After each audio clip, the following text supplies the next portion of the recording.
Hi, everyone, and welcome to Gehenna Gaming's KULT the Divinity Lost stream, where I, the Primogen, will be running a 3.5 hour game with these four amazing players that you're seeing right now. If you're not familiar with KULT Divinity Lost, it is a system-based, it's kind of a hack on the Powered by the Apocalypse game, if you're wondering about the system, using D10s instead of D6s. And setting-wise, I guess you can describe it as something like Jacob's Ladder, Hellraiser, Constantine, these kind of horror movies. So it's very, it's in many ways focused on a kind of a spiritual, demonic, angelic kind of horror. I'm not going to explain too much more about it because that might be spoilery. But this is a horror game that is Swedish originally, but it's been published in English, and I'm a huge fan of it. I am the Primogen, of course. I have a YouTube channel where I do Vampire the Masquerade lore videos. So this will be my first time running KULT over camera. A little bit nervous about it. And I think we should do a little bit around the table so all players can introduce themselves. And if they want to promote something of theirs, this is the time to do it. So we'll just start with whoever, because I don't really see which order you guys are sitting in at the moment. Well, I'm Jay Thornton. I'm playing Agent Barton, and I am a agent of the FBI, and here to solve mysteries. And hey guys, my name is Rob. I'm behind the After Dragons podcast. I'm talking about tabletop RPGs. I'm playing Trent Carlson today.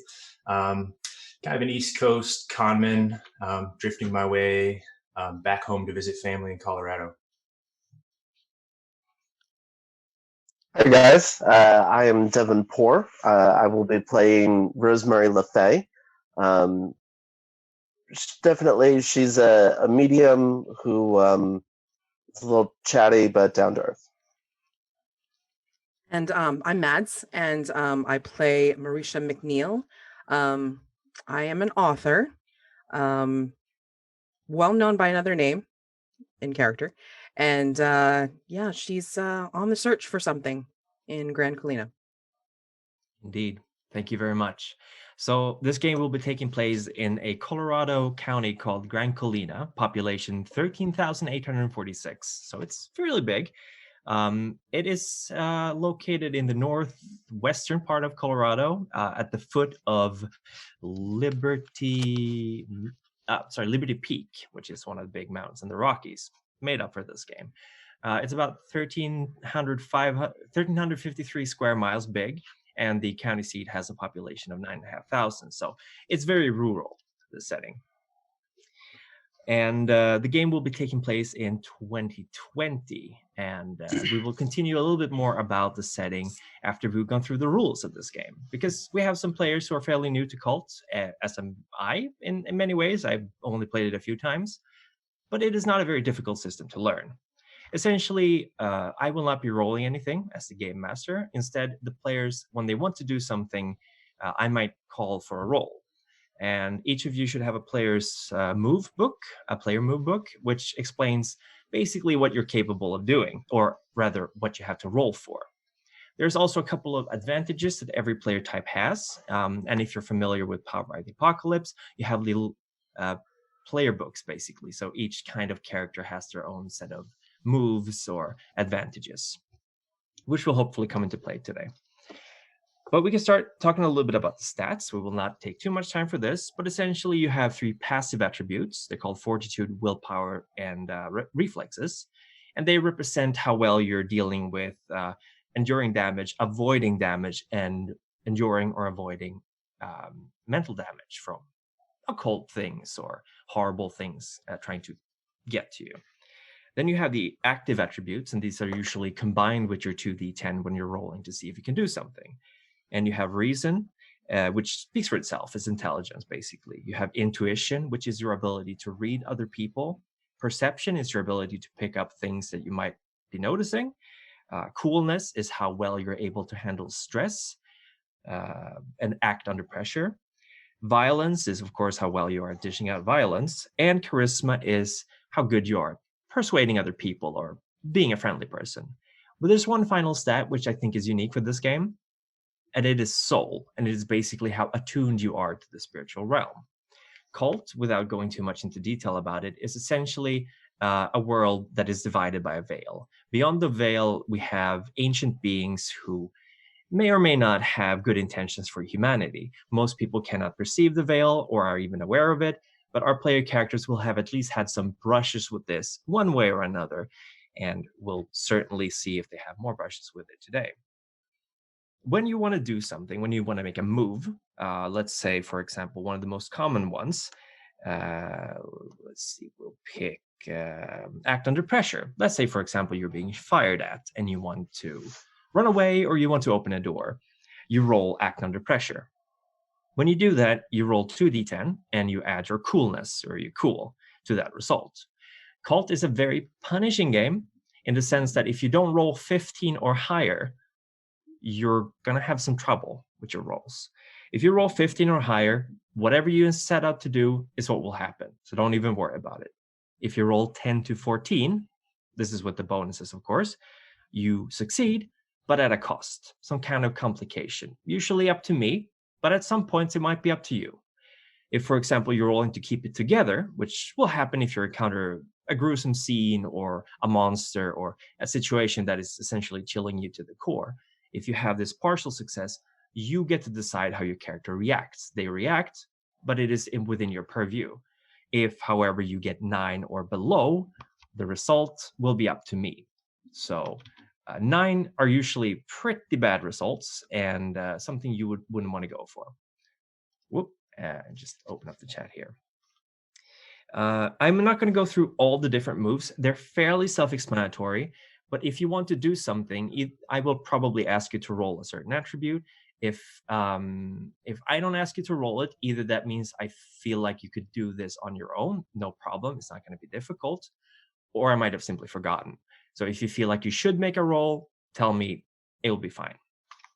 We also have a safety system in place, so if any of the players are feeling uncomfortable with the situation, we have a little Discord chat open where they will post a yellow dot for let's tone this down, let's veil it, or a red dot for can we please leave this scene, I'm not uncomfortable with this. None of you watching will be able to see this, but I have the window open at all times, but should I happen to miss it, I ask all the players to remind me about it. This game can get intense, but this is a con game and it's being streamed, so hopefully it will not be on a level where anyone will be made to feel that uncomfortable in person. Your characters, however, they might not feel great about this. Let's see, where are we now? That was a rundown of the system. There's one more thing I have to mention about the system, and that is you have wounds and you have stability, as you will probably see on your charts. Wounds, fairly understandable. You can take up to 4 serious wounds. Wounds are something, serious wounds are something that you can recover from. It could be surface level flesh wounds. It could be broken nose. It's not something you would die from if left untreated. That's a good rule of thumb. So flesh wounds and stuff like that, that would be 4 of those. After that, or if you take very heavy damage, you will be starting to get critical damage, critical wounds. These will not heal on their own and may be life-threatening unless taken care of. So that might happen. You also have something called stability. Stability is essentially how well you're doing, how well you're keeping it together. And as the game progresses, you will be further and further forced to deal with the trauma you're experiencing. Your character will be. And at certain levels, this will impact your rolls. Most of you will start on composed. One of you, whom I will inform over text, will start with stability 2. That is to say, unfocused. The reason for that should be pretty obvious to the player. The rest of you will start at composed, which means that you will not be affected. You're not having any problems right now. As you're exposed to these things, I might give you damage to stability, or it might be the result of one of your rolls. Usually, I will be fairly lenient on handling out stability damage because it's usually reserved for something that is so overwhelming that your character cannot comprehend or process it healthily. But most of the time, you will be able to keep it together by rolling. When you get to shaken, distressed, or neurotic, which is the next tier of stability damage, that means you get -1 to keep it together. It makes it difficult to keep it together, to your rolls, that is. -2 to your disadvantage rolls. Some of you might have disadvantages that may come into effect during the game, so it will be difficult for you. Finally, we have anxious, irrational, and unhinged, giving you -2 to keep it together. You're at a level of stress where you can't really work it down. You have -3 to your disadvantage rolls, and you have +1 to see through the illusion. So whether you want to or not, you become more susceptible to seeing reality for what it actually is, which can be very troubling for you. And if you ever hit broken, the final tier, something pretty bad will happen. Most of the time, it is up to me what happens. It could be that your character just completely loses it and runs away. Could be something along that way. Hopefully, none of you will ever hit that point during this game. At least hopefully for you. It might be fun for me. We'll see. I do believe that should cover the basic rules. I have not written out stats for your weapons. That is a little screw up for me, but I have all the information available. So should there be a conflict and you want to know what you can do with your weapon, if you have one, ask and I will give you the information. If you have the rule book, they are listed on page 138 and 139. Although there is one weapon given to a character that is not listed.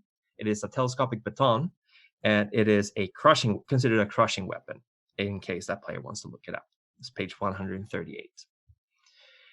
Before we go on, do we have any questions about this from the players? Anything you'd like to ask me about for clarifications, things like that?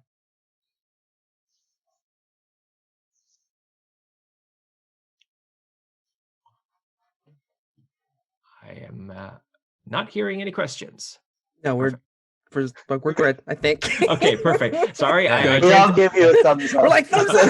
Perfect. Thank you. I was watching the camera on the stream actually, so it was a little bit delayed. So I was looking over like, okay, no question. Sorry if I get very talky. I am nervous. I'm always nervous when I'm running a game. So, but we're all in good company here. This will be fun, and hopefully we'll be able to run through the scenario. I did run this yesterday with some people, but unfortunately we didn't manage to finish because there was a giant drop of internet in all of Stockholm. Nobody's internet was working for 3 hours, so that was weird. We will finish next weekend. Okay, so that was going through the rules. Let me just check very quickly. I will now explain a little bit about Gran Colina. There's really not much to know about this county. It is podunk nowhere, essentially. It is known for a couple of things. It is known for the Gran Colina National Park and Skiing Resort, which has nearly 2 million visitors per year. So Hill City is seeing quite a bit of tourist movement, but pretty much everywhere else in this region is not. It's not a very developed part of Colorado. So there's a few hotels in Hill City. There's a couple of rundown motels along the road. But there is talk about improving that. There's a company called Fortune. I'll get back to that later. I lost the name for a second. But there's a company that is working on purchasing real estate and trying to build more hotels and stuff. It is also known for another thing, and that is the Colorado Carver of 1978. Now, this serial killer was fairly well known at the time. It was writing about it in the newspapers all across the country because in the period of about a year, 10 people went missing. 9 of them were found. The 10th person was never found. Officials say that the murderer was not apprehended, but was found dead, and the case was officially closed, although 3 more murders were committed after that, although not exactly in the same way, which a lot of people seem to think that maybe that was a copycat or something similar to that. However, after that, in the years after, there has been very little about this serial killer. The Colorado Carver kind of disappeared into the history books, and even the most dedicated buffs of serial killers in general, there are those people out there, have a hard time finding any information about it. It's almost as if it was kind of quieted down or shut down. It was causing a lot of damage, of course, the National Park and Skiing Resort, so it could be related to that. Gran Colina otherwise has a few towns in it, but other than that, it's really not the place you'd go to for anything besides hiking or skiing. However, at this moment, April the 19th, at roughly 8 p.m., it is raining sleet. It is a particularly cold late April, and all four of you are finding yourself in this roadside diner and motel. It's called Joe's, nothing more. And while I call it a diner, it's more like a bar that's serving bar food. So you can get hamburgers, you can get French fries, nachos, stuff like that, but not really, not the kind of wine and dine table you'd usually find at a diner. Even there's of course plenty of stuff to drink. There's a very well stocked bar behind the bartender, who is Joe, and you also have a young waitress called Tina, who has been basically checking up on you because there's only the four of you there. Seems to be low season right now. It's right after the skiing season, so not a lot of people in the area at the moment. You're a little bit in the outskirts and more closer to the foot of Liberty Peak at the moment. And I would like everyone to describe, what are you doing right now when you're sitting here at 7 p.m. in this roadside diner? Definitely. So Trent would be already building a rapport with Tina and Joe there at the restaurant, trying his ploys, probably building up a role as someone there in the area, with a business, or just trying to look impressive. Maybe trying to involve the others around in the restaurant or pull them into the conversation if it falls into suit. But he's your charismatic kind of guy, so he'd be talking up a storm. Yeah, both Tina and Joe are very, like, they appreciate the attention and the socializing, so they're very chatty. You're getting along well. They usually don't see much traffic at this time of year, so anything to keep the boredom away.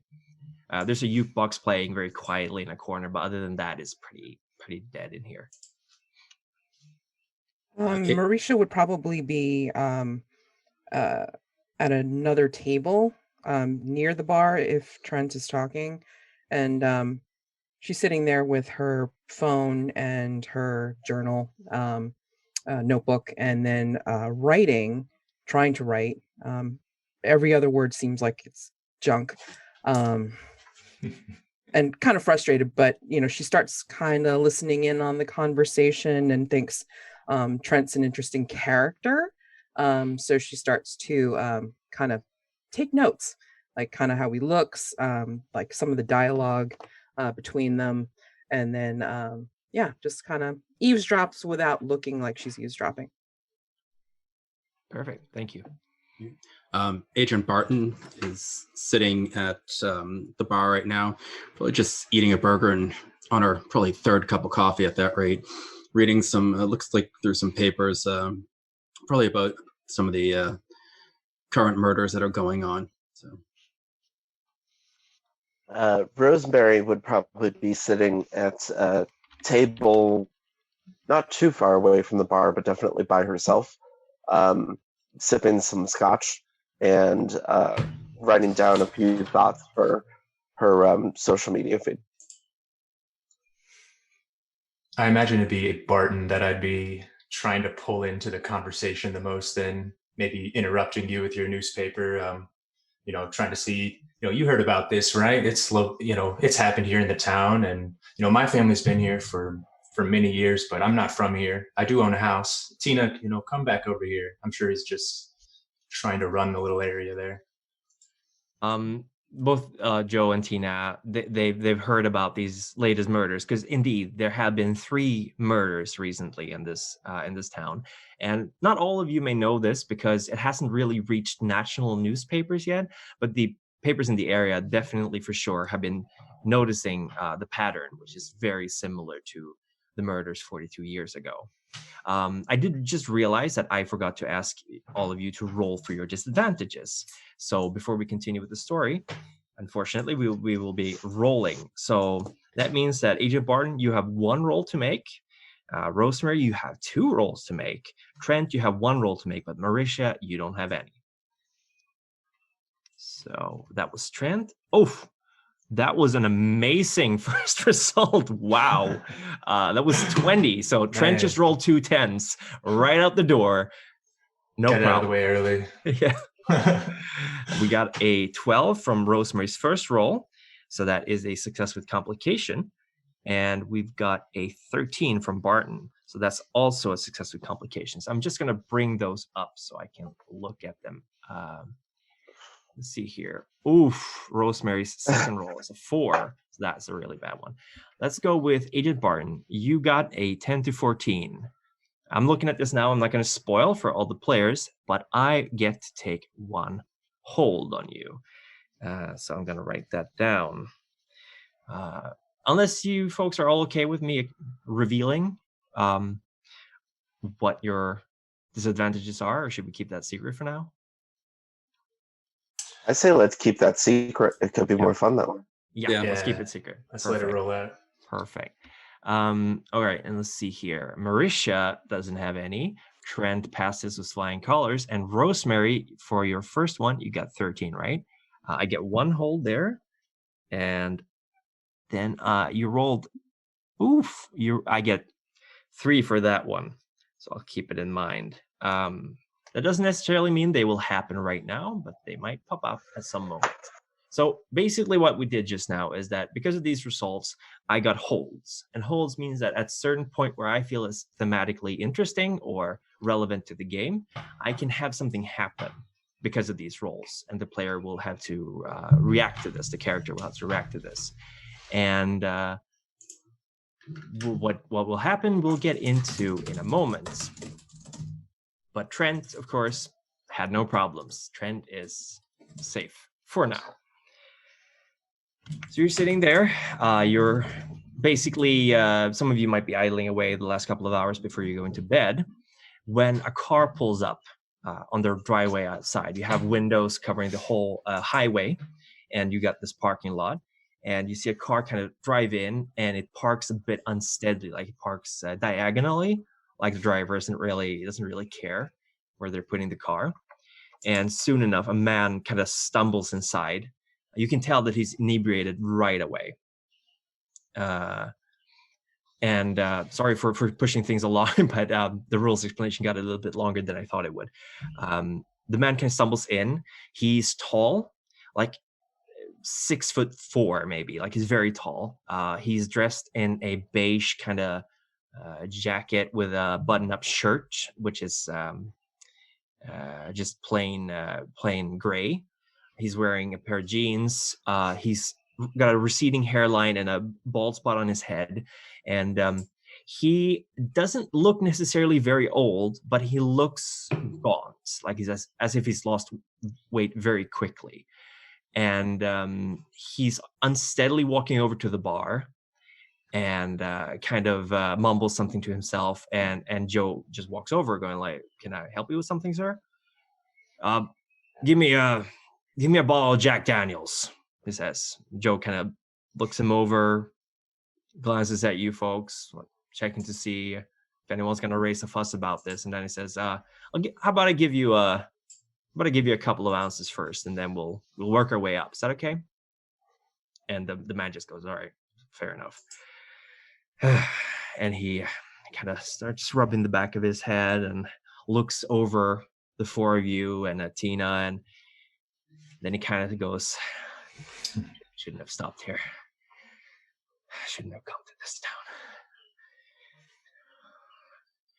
You hear about the murders?" He kind of goes to Joe, who's a little bit taken aback, like, yeah, I've heard about them. Yeah, it's just the beginning of something new, is it? Or is it everything happening again? It's like a circle. It's just starting over again, you know? I tell you, there's something going on in this town. I shouldn't even be here. I wasn't going here.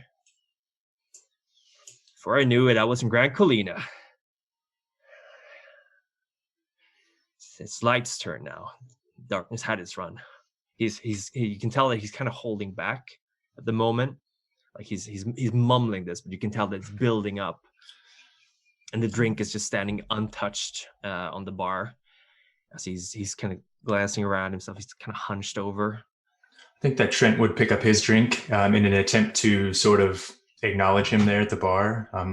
You look like you have a story, friend. We've all been sharing our stories already. I try to bring Barton in over his newspaper again, probably annoyingly, and try to cheers him maybe at the table, and tip back my drink and maybe try my forked tongue to see if I could coerce him to trust me a little bit. Yeah, for sure. You can make a roll for that. It would be. Let's see if I will look up. Let's see, advantage forked tongue, right? Which is interesting, by the way. If there's anyone familiar with the system playing right now, Trent is playing. Maybe I shouldn't say what you're playing, but I'll bring it up later on. Yeah, you roll a. You rolled 14. 14, and you added your. Let's see. You can add your charisma to that, which means that you got over 15 again. Hey. Perfect. So that means you get to choose one option. They trust you, which means they get a +1 relation to you. They're spellbound by you, take +1 ongoing against them during the scene, or they reveal a weakness, which you can exploit later. So which one do you want to go for? Trent's probably a guy that would go for the latter there and search for a weakness or some way to exploit this guy. Yeah. You can tell that he's pretty shaken. Probably not just the alcohol. Like his hand is trembling, and you can see he's kind of working over this engagement ring. You can tell that he's done this often because he's like spinning it around his finger. It barely fits because his fingers seem to have gone thinner, and he's got a cross hanging from his neck. And it's like this is a religious man, you can immediately assume, and someone who's probably looking for something to latch on to, some kind of hope or trust at the moment. Currently, Agent Barton's just going to continue to try to observe the situation. Marisha's also going to observe, but in her own way, kind of still scribbling, just again, like coming up amazingly with characters in her mind that she'd be basing this situation on. But she'd actually also be looking on her phone, on the internet, and hopefully good Wi-Fi connection. And oh yeah, it's pretty good here actually. Yeah. Okay, and then I'd like to use data retrieval about trying to see if I can pull up anything more about these murders he's talking about.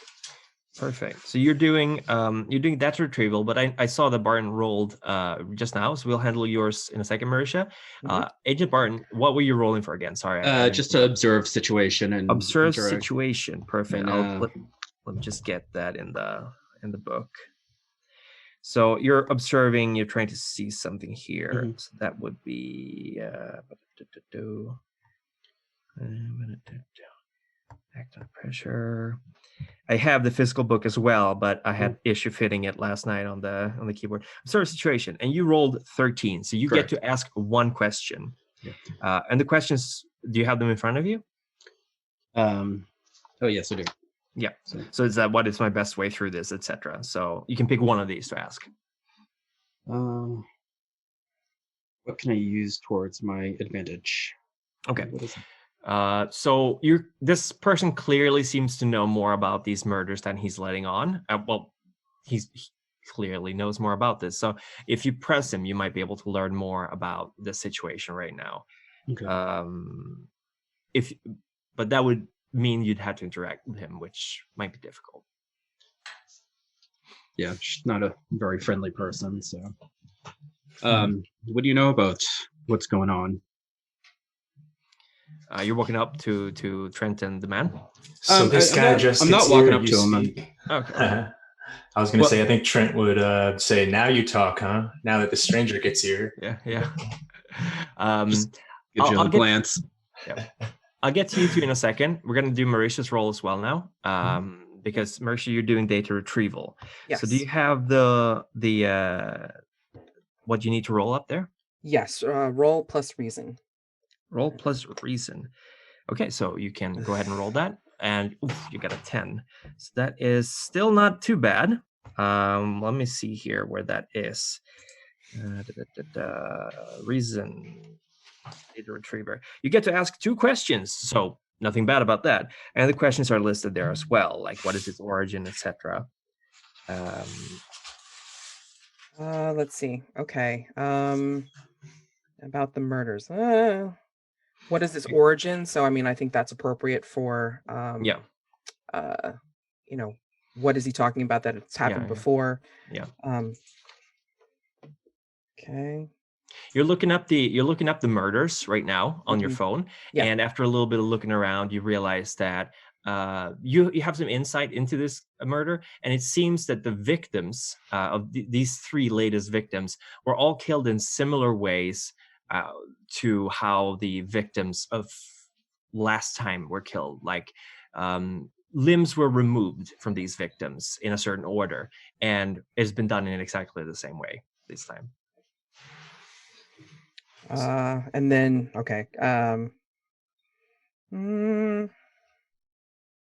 You can I'm also not sure if I save could. one of these. Yeah, sorry. Oh, okay. I wasn't sure whether I could kind of like maneuver one of the questions because it said like, what is it meant for? Mhm. Could I say, do I see a pattern in the victims? You see also a pattern in the way that they have the first two have similar professions. The first murder in the 70s was a retired congressman, and the uh, first murder this time was a retired district attorney. Second murder was a third murder was a school teacher. Second murder was, let me look that up for a second. Oh, I just closed my notes. There we go. No, so far. The second murder, second murder was a school teacher.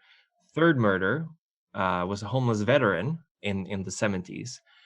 Strangely enough, that doesn't seem to match because the second victim this time was a host for a children's educational programming, Elizabeth Shore, and the third victim was a school teacher. So there's something weird there going on, possibly. Right. Let's get back to Agent Barton. So you were kind of trying to figure out what he knows about this, and as soon as you approach, he actually goes kind of tight-lipped, like he looks at you and then he looks at Train again. It's like, I don't really want to talk about it. I'm just here to drink. Kind of shakes his head. But if you have any sense to you folks, you should leave Gran Colina tonight, because what happened is going to happen again. I know about it. I know it. I don't know about it. I feel it in my bones. He's kind of grabbing for his drink and spills a little bit of it as he downs it. And I just speak up and I go, well, why are you here then? I don't know. Sat behind the wheel and then I found myself here. There's dark forces at work here. Any of y'all believer? Go to church? Sure, friend. Yeah. In fact, I used to lead a congregation. Trent will step in and start spinning a new yarn with him as a pastor. Is that so? Is that so? He kind of puts a hand in his pocket and he pulls out this white plastic strip. It's about this size. It's a bit long. It's slightly curved. And he slams it down on the bar. And he says, well, I used to be one too. Didn't help me anything. There's forces out there at work far beyond the light of him above. Old dark forces. Rosemary speaks up and walks over to him, sort of dragging one of her hands across his shoulders as she's coming around him, and asks what kind of dark forces he's talking about, and if possible, I'd like to use crafty. Absolutely. Crafty. So I'll look that up. You can go ahead and roll while I'm doing that. You should have it on your sheet of advantages, right? Yep. Here we go.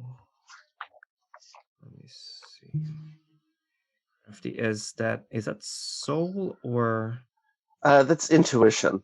Intuition. Perfect. Thank you. So you did a roll and you got 12. That means you get to choose one of these options. They become suspicious of someone else if you're choosing. They view you as their ally for as long as you don't betray them, or they willingly do a favor for you. I'm going to have him view me as an ally so that I can Right. try to apply him for more information. Yeah. he kind of looks over at you bleary-eyed, and you can tell that he's both tired, exhausted, and drunk.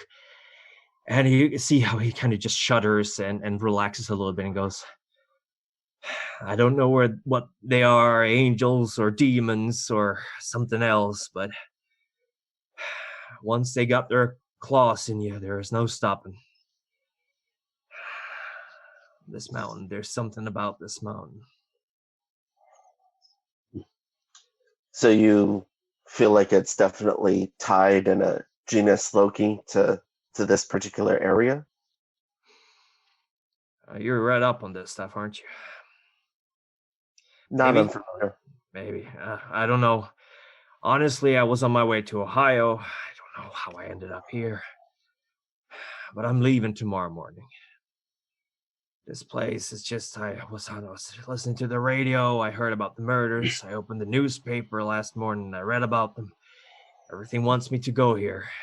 It's not letting me do anything. I gotta go to bed. I gotta sleep. I gotta leave this town. All right. Trent is trying to read a person right now, so I will look that up. And let's see here. That's intuition as well. So you rolled, Trent, a 13. Yes. So sorry that I'm jumping around the book, but let's see here. Read a person. You may ask one question. Are you lying? How do you feel right now? What are you about to do? What do you wish I would do? Or how could I get you to something? So what are you going to ask this guy? Or what do you want to get out of him, rather? Yeah, how could I get you to speak a little more about the killings, like you mentioned when you were coming in? I may know somebody that was implicated, maybe, in one of them. Yeah, he looks at you and then just looks back down to his drink and then just goes, I can tell you in the morning. Right now, I need to sleep. If you buy me a drink, I can at least tell you why I want to leave. Trent would definitely call Joe over and order him a double of what he just got, and try to saddle up. Maybe bring Rosemary in as well, as she's won him over as an ally, and try and bring up the conversation, but focusing on the earlier phases of the murders, with some kind of push towards like the first few that happened, just to see what he would have known. Joe and Tina have both been listening to this conversation because obviously this is the most exciting that's been happening so far. And he takes a drink and he just downs it in one go.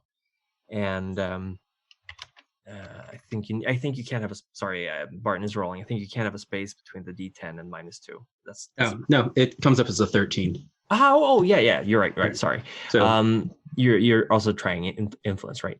Yeah. To read the person. No, to try to interrogate to get some more information out of them. Right. So. We'll handle that in a second. We just he gets his drink, he downs it, and kind of hisses through his teeth, and goes, "Well, if you do any kind of research, you'll see who the fourth victim was. I think the pieces matches up pretty well. There's a reason I'm here in town. So first thing I do tomorrow morning is leave town again. Finally got my senses back to me, and that's pretty much all that he seems willing to reveal at the moment. Agent Barton, you were what skill were you doing? You were doing to influence other. Influence other, and you got 13. So yes, they do what you ask, but I choose one. So you're trying to ask him to do what exactly? I'm trying to interrogate him to understand more of what he's talking about. All right. It seems right now that the information you've gotten out of this guy seems to be pretty much most of it that he's able to talk about today. But he will gather his minds. Like, it seems that he's bleary-eyed, red-eyed, and drunk. So right now he seems to want to sleep. But tomorrow morning, he's told Trent and presumably you as well that he's willing to tell a little bit more if you let him sleep. I think it's best that you probably sleep at this point. Yeah, yeah, probably. I got room 12, right, Joe? Joe kind of looks a bit surprised. Never introduced himself to the man, but just, yeah, room 12, that's yours. And how about you leave your car keys here? And the man just goes, all right, and drops the keys on the bar and stands up, kind of wavy, and goes, speak to you folks in the morning. I'm leaving at 7:30. Yeah, definitely. Okay. Bright and early, Father, or sir. Yeah. Sir. Yeah. And Trent will grab the keys, and nod to Joe and say, I'll just straighten the car out. And I think he might try to make his way out to the car to just rifle through some things and straighten it out and park it for the guy. Perfect. So we While have he's- a roll. Oh, sorry. Yes. Sorry. no Basically, worries. while they're finishing up their conversation, I kind of continue a little bit of research because I'm trying to figure out if there's some kind of occult pattern now. I'm using my occult Yes. studies to see Yes. if there's a pattern. And I didn't roll so well. No, you rolled a 9, so that means you have a hazy memory of something like this, but you can't say for sure if it's true or not. And I will explain what you remember. So essentially, what you do remember, you're trying to research this, and there's something about the limbs being removed. You seem to recall, like maybe there's some kind of occult connection to body parts, but well, obviously there should be, but you can't quite place what that could be right now. Maybe with some more research, but it's getting late. You've also been on the road for quite a while, so maybe tomorrow you will have more luck with that. And Joe kind of nods appreciatively to Trent, goes, yeah, all right, thanks a lot for helping out. You folks know that man? No. No. Yeah. So he just shakes his head. Well, I'm glad it didn't cause more of a fuss than this. A bit worried there it was going to start kicking up a storm. We got Rosemary rolling reason for what exactly? Occult library. Occult library, of course. There we go. I'm bouncing back and forth on this. You folks were rolling a lot more than my previous group were doing, but that's fine. There's no worries at all. You're doing occult library, so that would be reason exactly. You got a pretty high result. You rolled 14. So that means that you can ask me one question from the list below. Which higher power does this have a connection to? What exactly are you wondering about, like in this question? I'm mostly I like the first question in terms of what higher power connections there are related to this particular incident, and I think I'd also do the last question. What are some steps that I need to do to make sure to protect myself? Because you rolled 14. No, you didn't add your you didn't add reason to that. What your reason is plus 1. Right? I'm sorry. Yeah, I only get 1. Nope. No, what is your reason? reason? Oh, 0. Okay, sorry. Yeah, you only get 1 question. So which would you prefer? So I'll do the higher power that this has connections to. So you don't have that much to work with, but the man is talking about angels and demons and murders with missing body parts.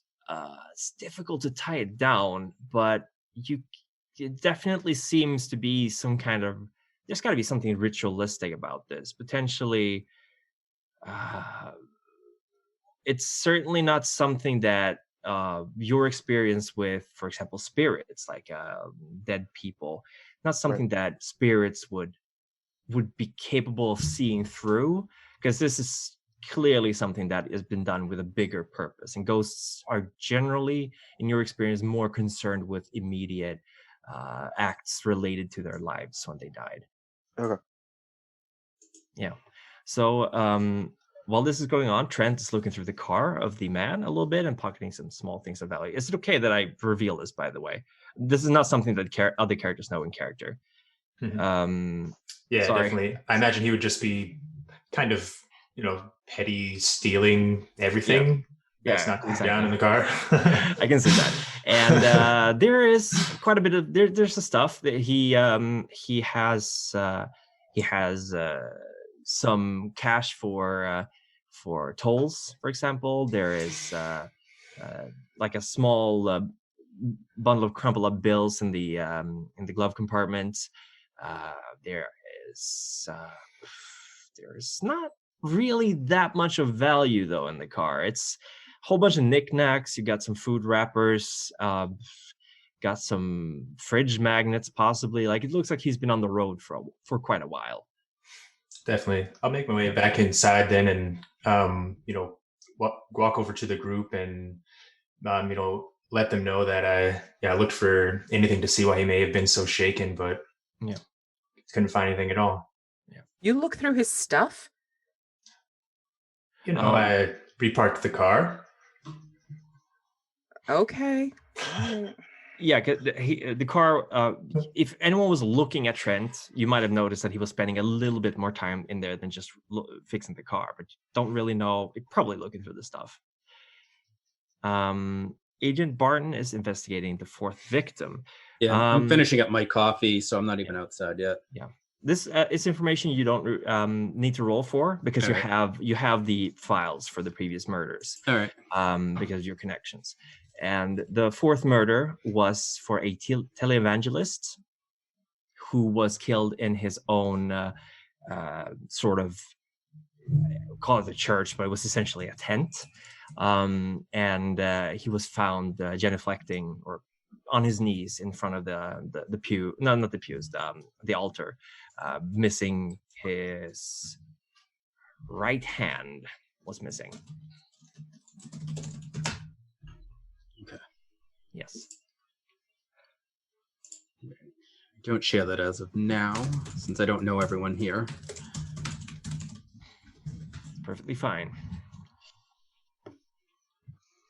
But it's back to my room after I finish my coffee, and that's my alarm clock for 5 a.m. Mm-hmm. Be up early. Perfect. Rosemary is also going to go to sleep, and I'm going to...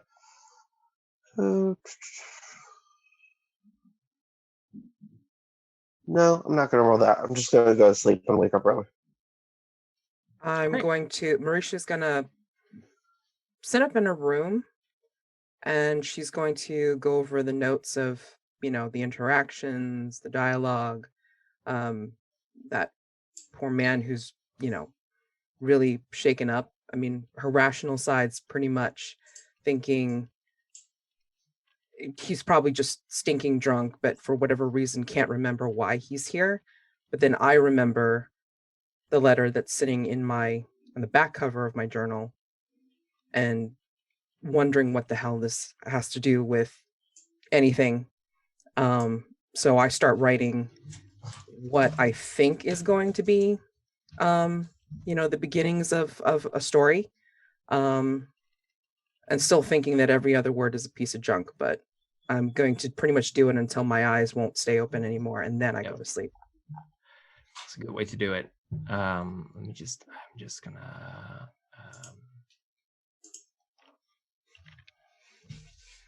I think Trent would be making his way, or waiting for Tina to get off work, and see how that fares with the little bit of pocket change he's got now. He's living at the top of the world. Yeah, Tina's not. She's pretty shook up by the whole thing with the priest. She's flattered, but she's like, "Sorry, I've got a boyfriend." And then he would saunter off. I mean, if there was no one else to talk to, or if Barton was sticking around longer, he might try to bring up the killings again, and be like, "Man, it's really something. People just walking in and bringing these up, man. I've been trying to talk to you about them for a while. I'm pretty close to some of them. I feel like I don't have anyone to talk to." You can tell it's like those hours of the night where he's like getting in his cups, right? Getting a little bit drunk and looking for someone to talk with. But he would make his way away eventually to wait for the morning. All right. Should we move on to the morning then? Is everyone going to bed? All right. So when that happens, I will need Agent Barton to roll one more time because reasons, 2d10s. The rest of you, I don't believe, will need to roll because this is a new day. But because we also just started, you don't need to reroll anything. Oof. Okay, so let me see if I can find the results for that. That was not a good roll, unfortunately. You rolled an 8, so I am going to get. Let me see here. This is a little bit extreme, so I'm going to go with a GM fiat here and say that the results you get are actually a -1 to some rolls until you can rest up again, because this kind of result, like you're tossing and turning while you're sleeping, having some pretty intense nightmares about previous situations that you've been through, and some recent doubts you've been having about stuff. And when you wake up, when your alarm rings, it takes maybe 10-15 minutes before you even calm down enough to remember where you are, to gather your stuff. You're sweating all over. It's a horrible nightmare, and you feel more exhausted than before you went to bed. But you're up the earliest, yeah. Sorry. Okay, so I definitely get up and probably just take a long shower just to kind of regain my composure as best as I can. And then probably head back to the diner, just to continue probably on the pot of coffee that was left over from the night before.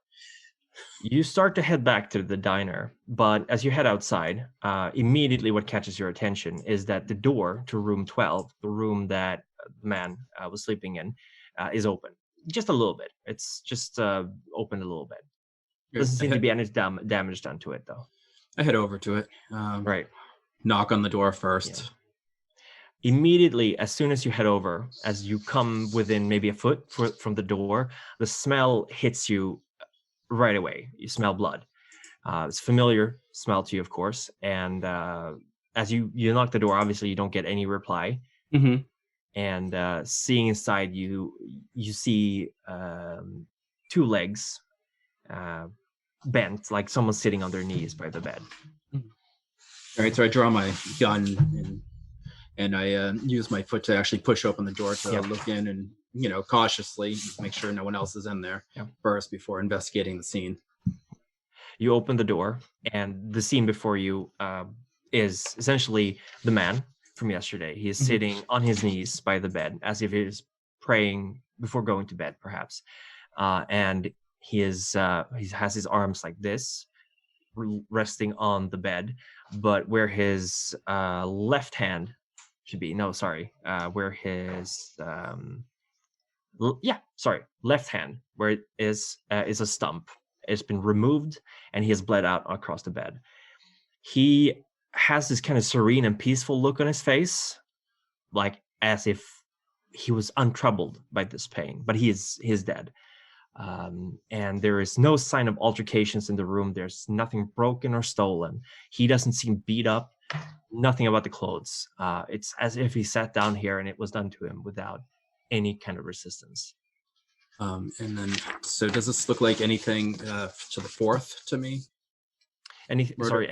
Does this look familiar, basically, to the fourth murder? You Except would say that it's an hand? identical. Yeah. Okay.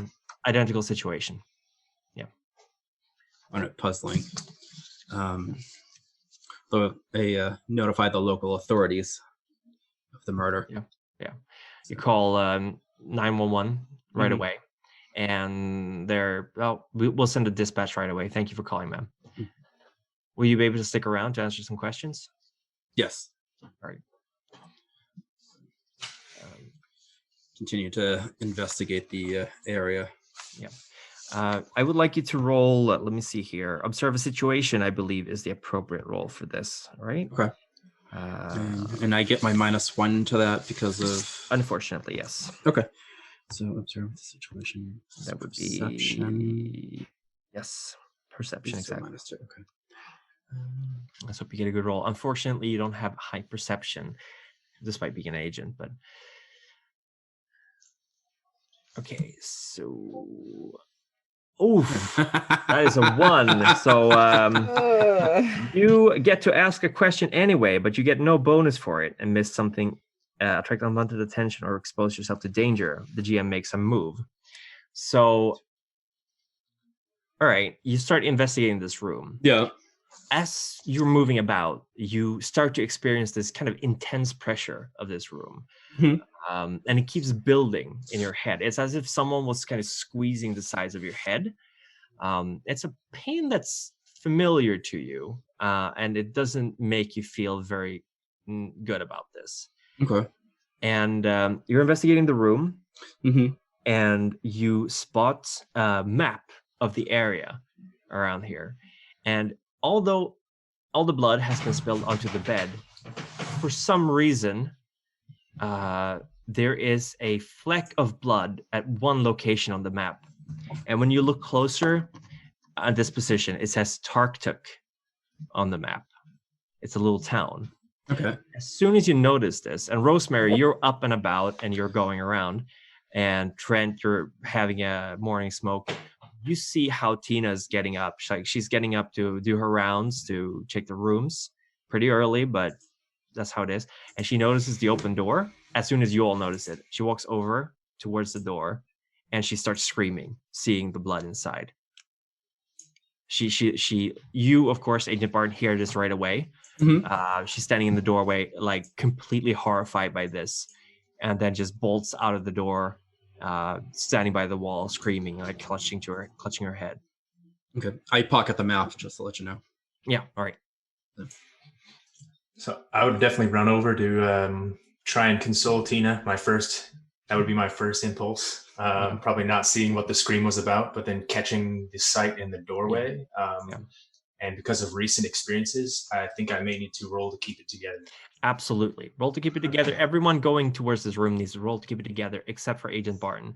Marisha will have definitely heard the scream, so you will be up and about very soon.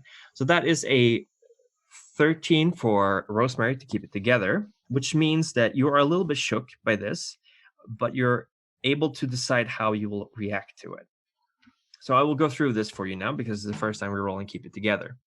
If your result is 10 to 14, you will choose from one of these results. Well, I can read the description. The effort to resist instills a condition, which remains with you until you have had time to recuperate. You get -1 in situations where this condition would be a hindrance to you.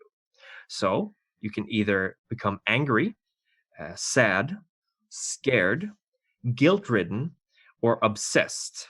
You can also become distracted, which gives you a -2 in situations where the condition limits you, so you will have a hard time concentrating. Obsession is, of course, getting a +1 relation to whatever caused the condition, so you will be very focused on this thing.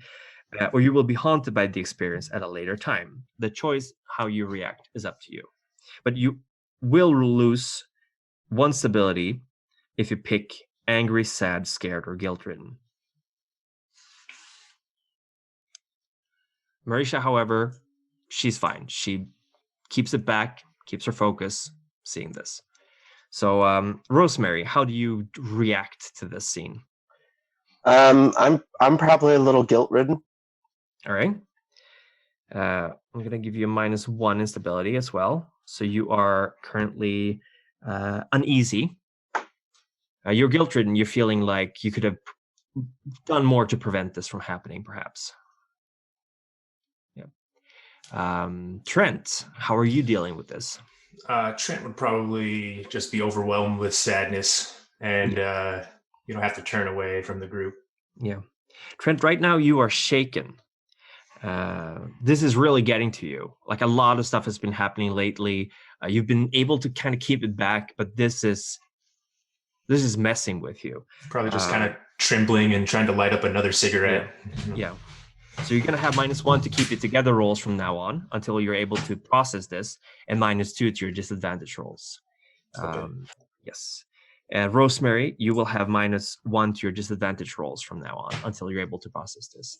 But Marisha and Agent Barton, you're dealing with this okay for now. It's obviously not comfortable, but it's a situation you're able to keep your cools in. All right.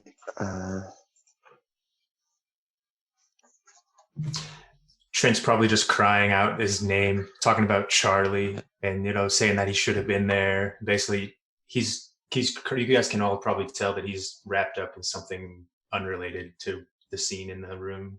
Yeah. Is Tina still there, like by the room? I mean, I would Tina go is- over yeah. to her. Yeah, she's kind of hunching down, kind of like holding herself, crying, very distraught about this. We got a roll from Rosemary. You were rolling. What exactly were you rolling? I am rolling for enhanced awareness. Enhanced awareness. Gotcha. See if I can find it. Okay, so you got a result of 16. You can discern clear details regarding the location. When you focus your senses on a location where the illusion is weak, you're rolling soul. So right now, as you are looking at this room, it's as if the air is, on a hot summer's day on steel, when you're watching a railroad, for example, and there's just heat waves going up. It is like this, but it's kind of tinted dark. This room is something here weakened the veil, or by its very nature brought about a weakening of reality here. It's not enough to cause permanent damage to the place, but you've recognized this. You've seen a murder place once before. You visited it later, and this is the kind of a gruesome death will bring about this kind of damage to the spiritual environment, so to speak. Okay. Tina is kind of hugging Marisha. She's like kind of shaking and crying, like he was here last night. She's trembling, very much. You're probably in shock right now. I mean, let's kind of move you away from here. You don't need to see this, okay? Okay. Joe is out there as well. Like he's just finished dressing. Like, what's going on? What's happening? Something real bad, man. Let's take Tina away from here, please. I mean, can we go to the? I mean, if the diner's not connected or whatever to the motel, then obviously I'm gonna kind of herd them back there. Yeah. Both of them if I can. So yeah. Yeah, the diners connect. You move back to it. It's open. Like they were just about to open and start serving coffee and stuff. So, she kind of sits down, trembling, and Joe is kind of hovering around, like, what the fuck happens? He's dead, Joe. He's the old man. He's dead. And Joe just kind of goes pale like a sheet. Like, I gotta call the police. What happened? So Marisha, he's like, did anyone call the police? What's going on? I've already called the local police. Okay, perfect. Okay, Agent Barton is rolling for Quick Thinker. So that is reason, correct? Yes. And I subtracted 1 for that as well. Okay, let me just get it up again. I should just bring out the book because there we go. Whenever you commence a dangerous mission, roll reason. Sue, your mission, you're deciding what to do now, yeah? Yeah. Okay, so you got 11. Choose up to 2 options at any time during the mission. Remember something that's advantageous in a negotiation. Ask the GM what it is. You possess some equipment you can use to get out of a sticky situation. You can ask me what that is. We will resolve that when you request this to happen. Mm-hmm. You have a special field training that would be useful in getting past one of your obstacles. So at any point now, you will be able to call upon 2 of these options, and we will work it out. But I would request that you keep track of that. Rosemary's rolling for magical intuition, but got a result of 10. So that is a mixed success. Choose up to 2 options. One may be saved until later this scene. Learn something about a creature's true nature. Learn if something has a magical nature. Learn where the illusion is weakest towards other dimensions. Yeah, so I want to see if there's a magical nature surrounding the death itself, and then also learn if the illusion is weakest towards other dimensions, like sort of unrelated to the murder. Yes. I mean, the murder gave the room an aura, but I want to see if there's an aura related to magic ability as well. So you kind of try to attune yourself to the area and focusing on that. It is difficult, of course, to bring that to mind. But hold on, I just got a question. Sorry. I'll answer it in a second. You are asking if there's anything supernatural about this. I would say that immediately you get the sensation, both because of the way that the room is presenting itself, as well as you probably got to look at the body at least, and definitely something not of this world was involved in the killing of this man. There's something very wrong about this. And as for something else that has magical nature, you sense that there's something that Agent Barton is holding on to right now that has been touched by something supernatural. Let me see here. I'm just going to look that up for a second. Trent asked me a question, so I will just look it up very quickly. Chris, I have a question. Yes, sure. Can you roll one of your advantages more than once? Sure. I'm just going to answer this question. So if you can roll them more than once, I'm going to say that we should probably impose some kind of limit to say that maybe once per scene, for your advantages. Okay. It really depends. Like this one, I think you could only do it, like magical intuition, for example, would only be useful once for this situation. So you should not be able to re-roll it. Some of them you will be punished if you re-roll and roll poorly, but a lot of times the result you get is what you're going to get. Just to keep things moving along as well. Like you can't brute force a lot of these things.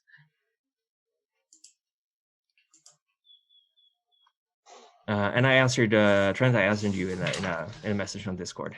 Right. I should probably clarify, by the way, everyone, in case it wasn't clear. For your disadvantage and your advantage sheets, you only have the ones that are marked with a red dot. Yes. I should have mentioned that in the beginning. Okay. So, yes, we got an occult studies roll at 15. So let me see if I can roll that up. I am going to take out the book because it's much faster to look things up. There we go. Actions.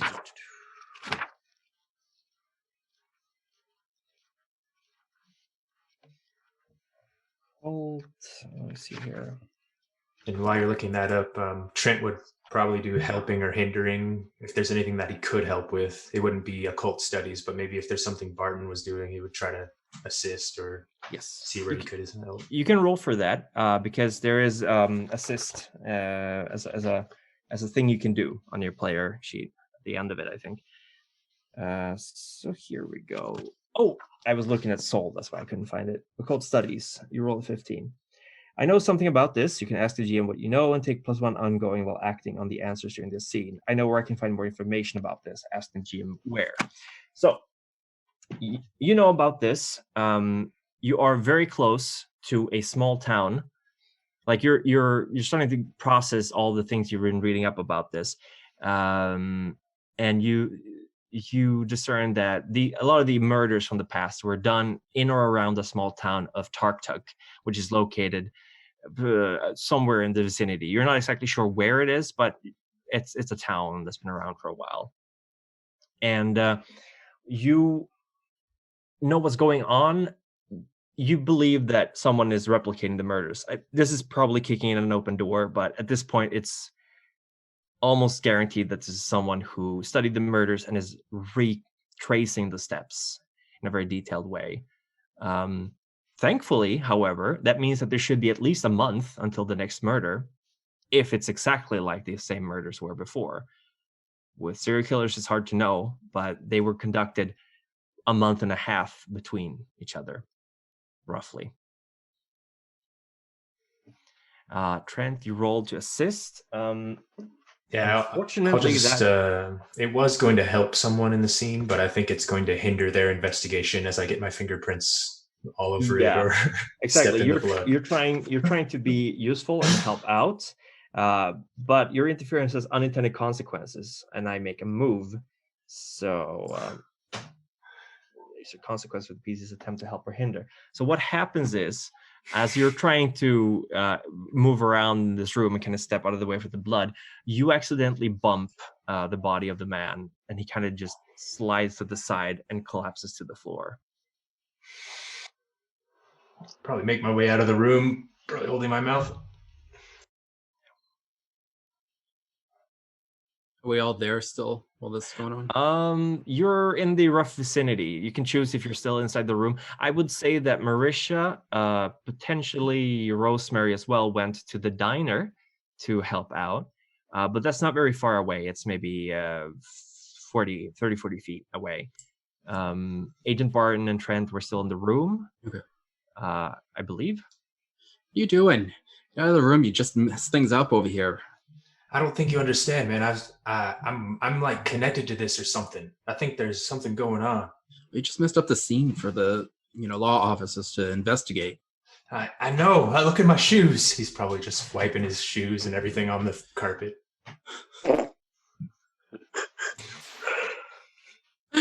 Yeah, there's some blood on your shoes for sure. Making it more difficult to figure out what's going on here. Hey, I'm trying to figure it out just as much as you are. My brother died like this. He just starts crying again a little bit. Trent's a mess this morning. Your brother? It's not the right time to talk about it, but yeah, he lost a limb and was found bled out in a similar way. I just still trying to get over it here, and I might have to excuse myself. Yeah, why don't you head over to the diner for now? He'll probably slip a little bit more and make his way back in to the diner to everyone else. All right. In the distance, you can kind of see the blue lights, juice mixers, whatever you want to call them, of the police vehicle that's pulling up. And you see two officers stepping out as you're all sitting in the diner. One of them walks over towards the room where the body is found. I believe, Agent Barton, are you still there, or did you move to the diner as well? I waited outside the room. All right, right. So one of them walks into the diner and starts asking questions about them, or like, what's happened here? Are you folks okay? Do anyone of you need medical attention? There is a ambulance on the way as well. So he's trying to calm down Tina, who's doing a little bit better, but she's still very freaked out. And the officer walking up to Agent Barton kind of goes, all right, you're the one who called in? I am. I came over, leaving my room, and I noticed that the door was ajar. So I came over, knocked first, and then opened up the door cautiously, and there was no one here. And fortunately, the scene has been tampered with a bit, but he was found kneeling at the bedside. Tampered with? Yeah, it points out as the body is probably slumped over a bit, but was genuflecting with, and his left arm or hand is missing. Right. Can I take your name? Agent Barton. Agent Barton, you're with the Bureau? I am. All right, didn't think you folks would come out here this soon. I was in the area anyways, so. All right, good. You're on the case then. Can I see some identifications? He kind of catches himself. Like, sorry, it's standard procedure. I must have left it in my room. Right. I'll have to go get it. All right. We'll have the sheriff coming by soon as well. He's got a personal interest in this situation. So if you don't mind waiting here, ma'am, for a moment, I'll take your statement in a bit. You just need to secure the murder scene. All right, I'm going to head over to the diner, if that's fine. All right. All right, you're all sitting at the diner. Tina's giving her statement, which honestly, there's really not much. Most of you have seen more of this situation than she has, but Joe fills in a little bit about yesterday. He's talking about how you folks were helping him out, and he went to bed. And, like he gives a brief rundown of what happened last night, basically. The officer, young man, he looks a little bit shaken as well. It's clear why he was put on talking with you folks rather than investigating the body. So, all right, well, you folks stay put, all right? If you need any consultation or any You're probably in shock, so if you want to wait for someone to come talk to you or something, I need your personal information, of course, because part of an ongoing investigation. About You all be that. Yeah. I think that Trent would, seeing the boys in blue showing up, he may, try to compose himself a little bit quicker and Mhm. and sniffle his way into some breakfast and try to blend into the empty diner. Right. He would not want to participate too much in the conversations with the cops or anything like that. You guys Okay. may even notice him looking a little bit caged.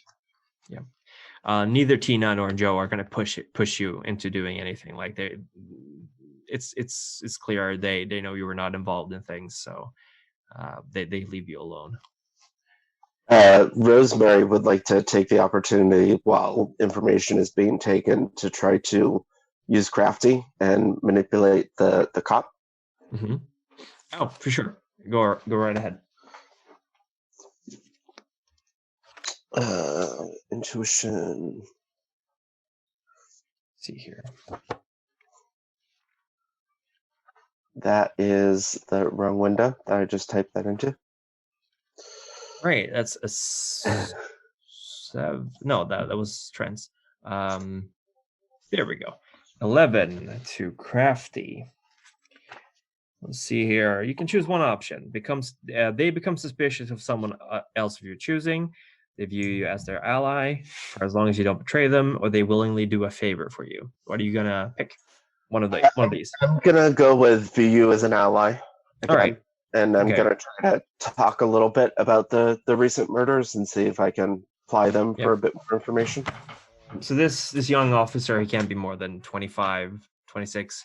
His name is Toby. He kind of goes, well, I mean, I don't know how much I'm able to say about this, but we've been pretty much told not to, talk to anyone about this before it's confirmed that it's a copycat.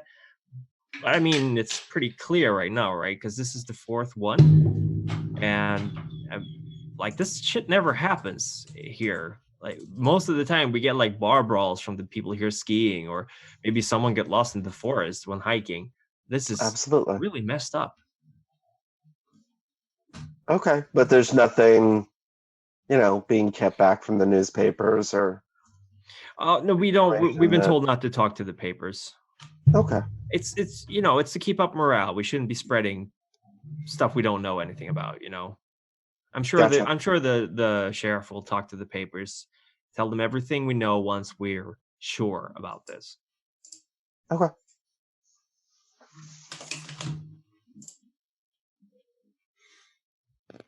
Right. So I think that Trent, overhearing this, Trent would definitely choke on his breakfast a little bit, hearing the connection. Maybe you drop his fork kind of awkwardly, but then he would definitely try to read person or use intuitive to see if the cop may know anything about the murder that he's interested in. Right. You can let's see, read person. Let's go with that. So you're trying to read a person. You're trying to read. So that would be a roll of plus intuition, but also with your minuses. Oh yeah. Well, you don't get any minuses to all of your rolls. Just disadvantages. Yeah, exactly. So that would be 14. That is you may ask one question. Are you lying? How do you feel right now?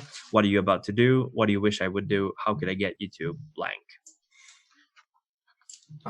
Could I phrase it to ask about a different number or a different murder in the connection, or to see if he knows anything about the third murder? So basically, you're trying to get him to spill the beans a little bit about the third murder. Yeah. So he seems genuinely worried about Tina, for example, and he seems very sympathetic at the moment. So it's quite possible that if you reveal to him that it was your brother, or sorry, it was someone close to you who was a victim, then he might be willing to reveal a little bit more. Yeah, definitely. He would, if he did reveal it, I guess it would all come spilling out, right? And everyone would hear the story of Charlie, his brother, that was found missing an arm, recently buried. You guys would see sort of the kind of con, like sleaze kind of fall off as he's being a little more truthful about that. But mostly to get the try to open up the policeman as well. Now that Rosemary's won him over. Yeah. And the officer kind of goes, well, gee, I'm really, really sorry to hear that. I mean, there's really not much I can say about it. It's we're not supposed to talk about who it was that it happened to, but man, you said you were out of town when this happened. I'm so sorry for you, man. He was found. He was found like just in a ditch. Like if someone had been just driving and dropping him out of a car. It's a pretty terrible way to go. I'm really sorry. Oh, shit, I should probably not have mentioned that. Don't tell my colleague, all right? Yeah, Trent just probably looks back at the table, trying to keep it together, just being like, I knew it was some disrespectful way. At least they could have found him genuflecting. Yeah.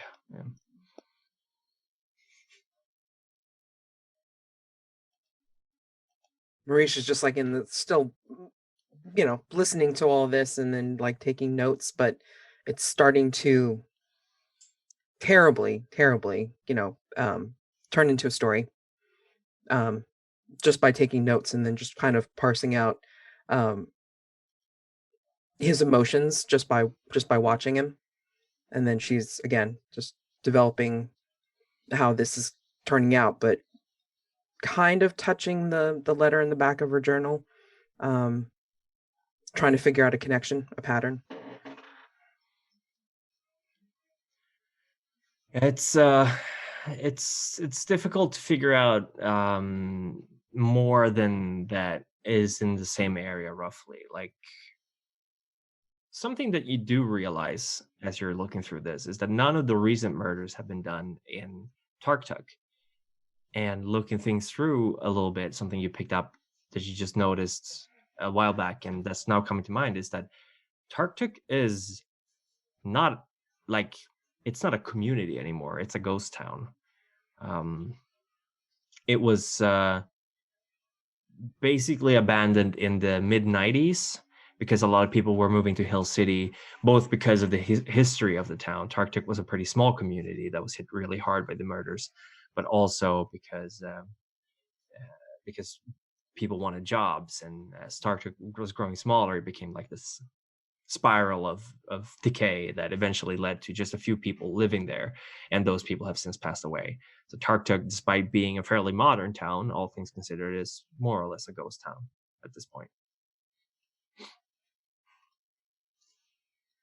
Now, is Gran Colina, I'm sorry to try to recall, but is Gran Colina the county or the... Gran Colina is a county, and the vast majority of the people in this county are living in Hill City. So out of 14,000 people, roughly 9,500 are living in Hill City.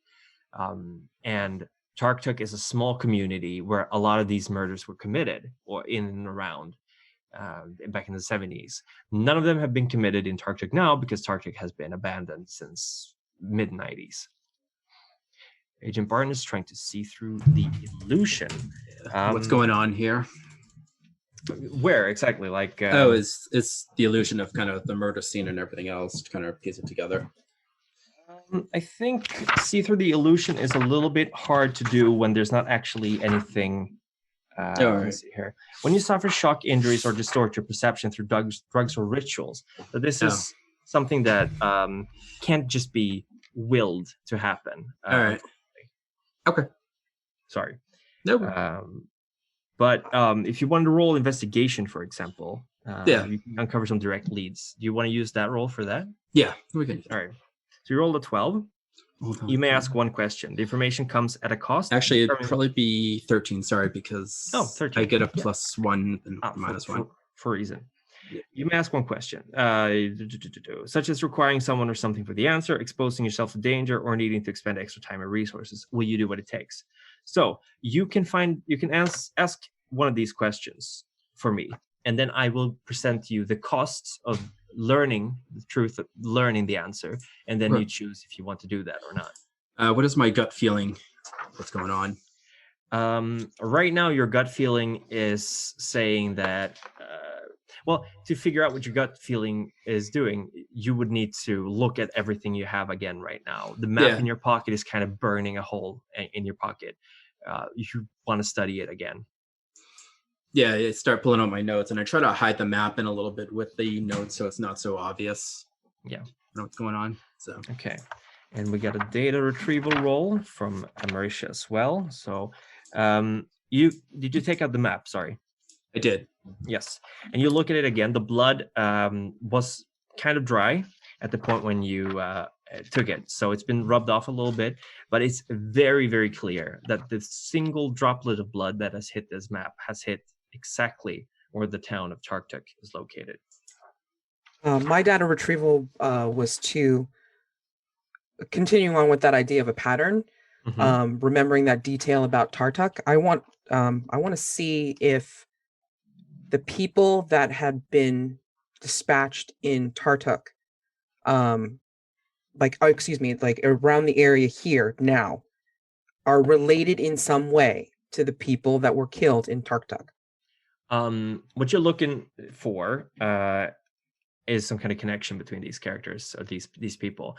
The Right. connection you can find is that, like I mentioned before, I don't know if it was you who asked or someone else, but retired congressman, retired district attorney were the first victims. A school teacher was killed, second previously, third this time, history school teacher, presumably the brother of Trent. Third victim in the past was a retired Vietnam War veteran, or Vietnam War veteran. But the second victim this time has been a host for a children's educational TV show. There is very little connecting them, except perhaps in the sense that they are doing similar jobs. Kind of.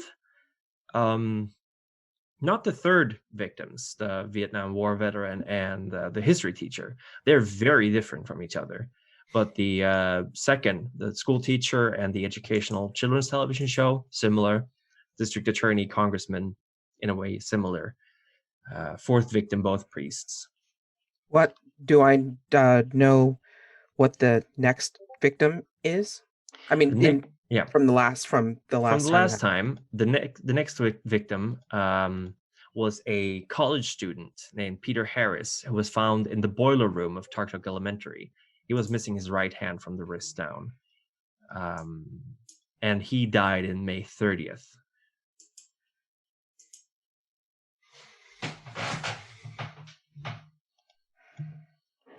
Which is a month and 10 days away, roughly.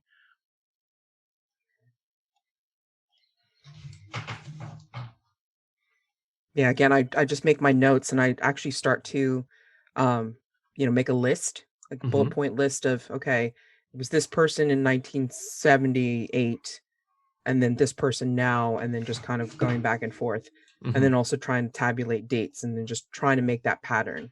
All right. But I mean, again, the connection between Hill City and it's like this all happened in Tarktuk. I mean, yeah. Also, the dates of the victims' deaths match perfectly. I don't know if you don't have access, or this date matches perfectly, can be said. News reports about these murders would say that they all died at roughly the same time, but news reports have been very limited to these recent murders. But the first murder was done December 21st, and the first victim, Dean McAllister, the district attorney, was found or was written about December 22nd.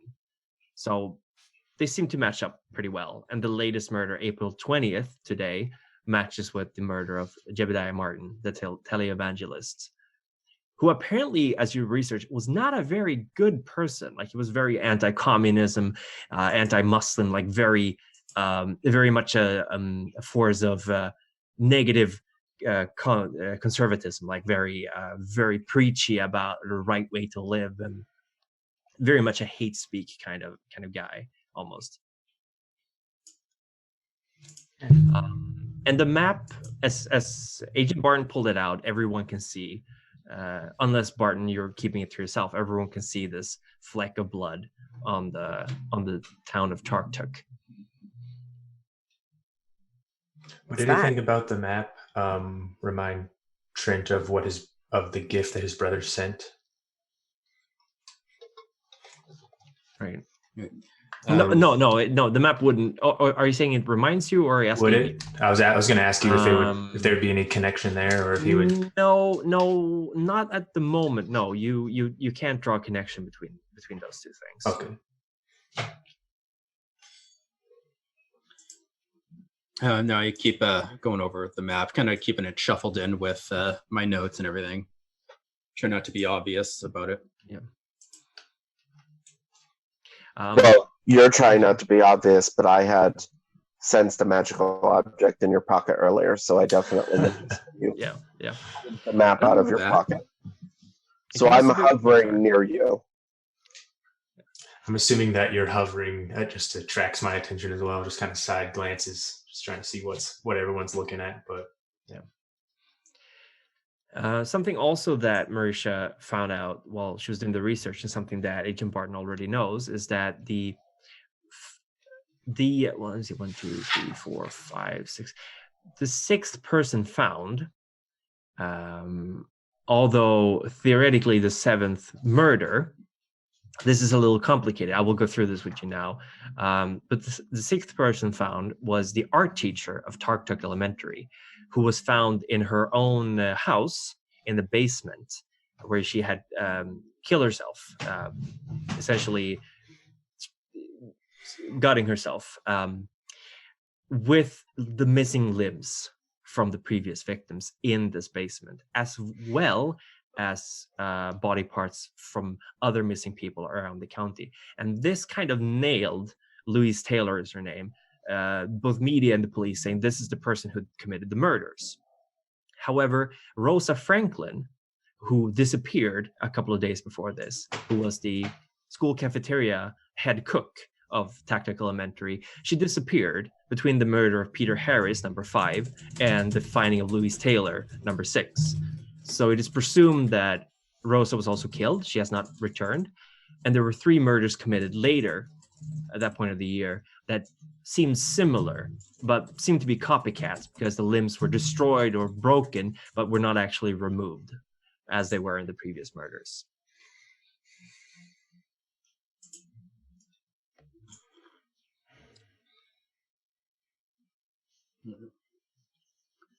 That's a lot of information, sorry, to process, but this is something that, as you're researching this becomes more and more apparent to you. how far away are we from Tartuk? It's roughly a 1-hour car ride to get to it. I start gathering my notes and get ready to Tartuk. Mm-hmm. So I try to do it without the cops noticing me. All right.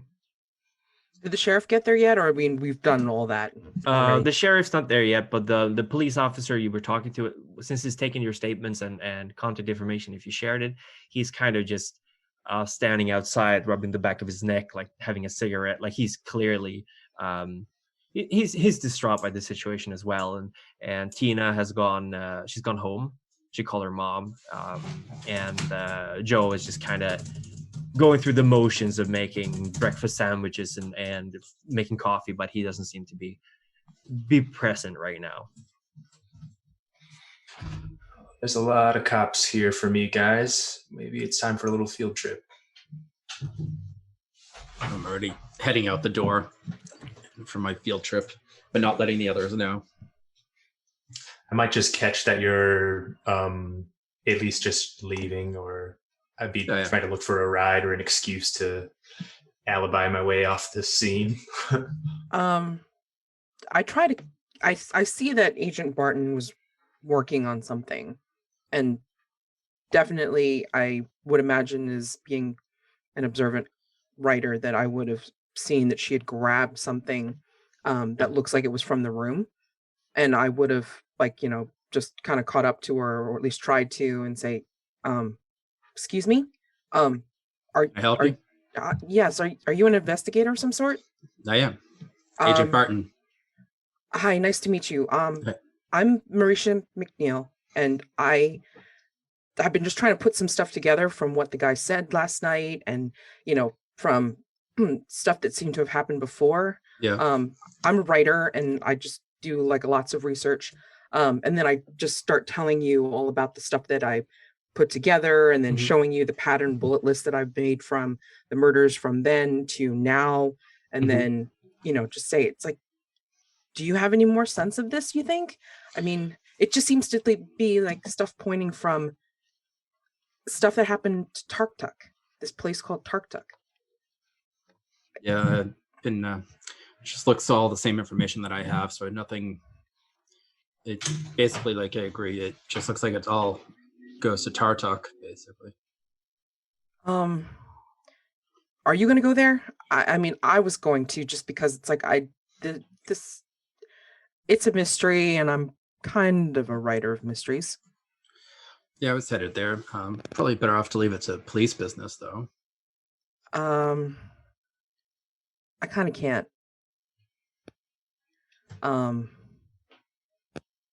This is going to be weird to you. I mean, yeah. Well, then again, God knows. I mean, if you're, of that part of the bureau, I guess. But if you have an X-Files division, this is kind of like X-Files for me, I guess. And then I start telling her about rolls her eyes a little bit. Yeah, well, look, I got this message to come here to Gran Colina, and I pull out my notebook and I actually show the letter. This is not going to make any sense to you, and it really sure as shit doesn't make any sense to me. But What does the letter say? it says, "Come to Gran Colina," in this handwriting of a 9-year-old. This is a friend of mine who disappeared a long time ago. Friend And of yours? Who is your friend? a kid named Alan. And we were in Maine, so this is a far place from here, and I'm thinking this is really effed up weird. But I kind of write weird shit anyway, so this is why, I don't know. I feel like I have to check it out, because they never found Alan, and I need to figure out if there's any kind of connection. I can't definitely stop you from driving there if you wanted to go. If you were heading there, I mean, I can drive. I mean, that's fine. I mean, I'm not going to try to hinder you in any way. I just wanted to let you know that I'm planning on heading there. All right. We'll probably see you there then. Okay. I overheard you guys talking about driving. I'm definitely making my way out and have my own interest in those murders. If you're looking for a ride, Marisha, the Beamer over there is mine.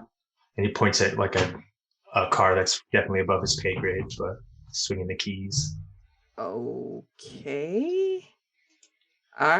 Well, yeah, I mean, I have my car here too, but I mean, if you're willing to drive, that's fine. I can navigate, I guess. Definitely. And I heard you talking about weird shit, and I've got something weird of my own to share. And if you get in the car, or maybe if as walking towards the car, you may pull out something wrapped in like a black cloth, and he'll unfold it and show you it looks like a black or ornately carved dagger. And Shit.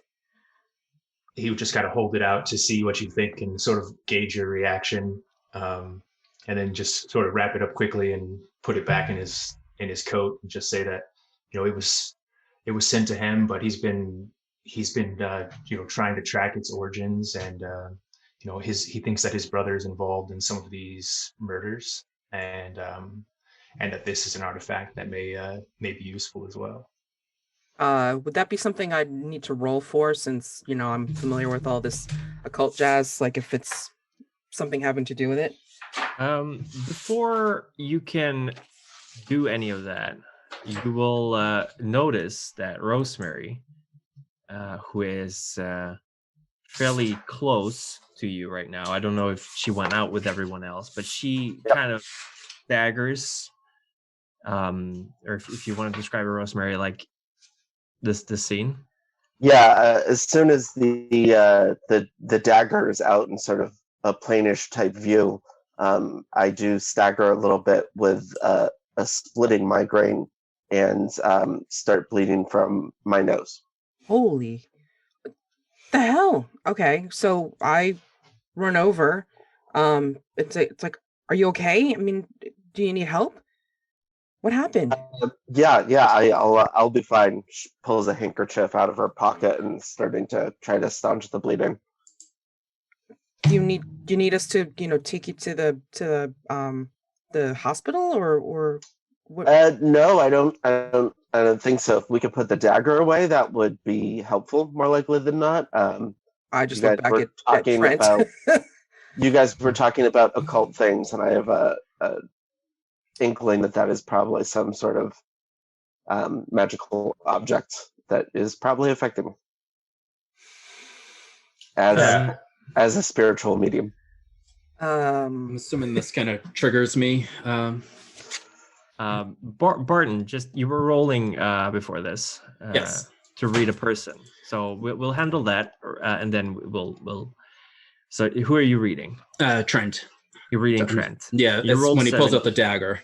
So Yes. So if you're reading a player character, you can ask 2 questions, and Trent, you will have to answer these to the best of your ability. But they are fairly yes or no-ish in their nature. So you can ask your first question, Barton. How could I get you to let me examine this more? The dagger. I don't have many plans for this dagger other than hopefully finding the the guy that took my brother from me. But as long as you give it back, and I think we may need to separate ourselves from Rosemary here. I apologize for that. We need to keep it wrapped up. You couldn't have known. But Trent would probably proffer it over there for Agent Barton to take a look. Mm-hmm. Also, I'm just asking, are you lying about any of this at all? As you probably see through a myriad of lies at different times in Trent's life. a little thing here, Trent. You only have to answer yes or no. So, what exactly are you lying about? You have Barton. You have to ask, what are you lying? Like, what is it you're asking about? Are you lying about your brother? Yeah. No. Okay. This was sent by my brother, and he was the third murderer. Yeah. It was sent by your brother? Right. And basically from there is when Rosemary's nose starts bleeding? Is that what we notice? As soon as it was shown, her nose, right. she kind of staggered and started bleeding from her nose. Okay. I'm still kind of skeptical. I mean, I guess that's my rationalist, poking through. Magic. I write about it kind of, but I'm just like And pilfers through occult libraries, so I need research. I need the data. I need the research. Migraines and nosebleeds can be brought about by stress. There's a rational explanation for this kind of reaction. Does this trigger my memory at all from past at all for me? I would say that you immediately recognize the reaction. Yes, you would say that she seemed to, not to the same extent as what you remember, but okay, or lack of. So all right, so I kind of quickly go to cover up the knife in Trent's hands and hand Rosemary handkerchief.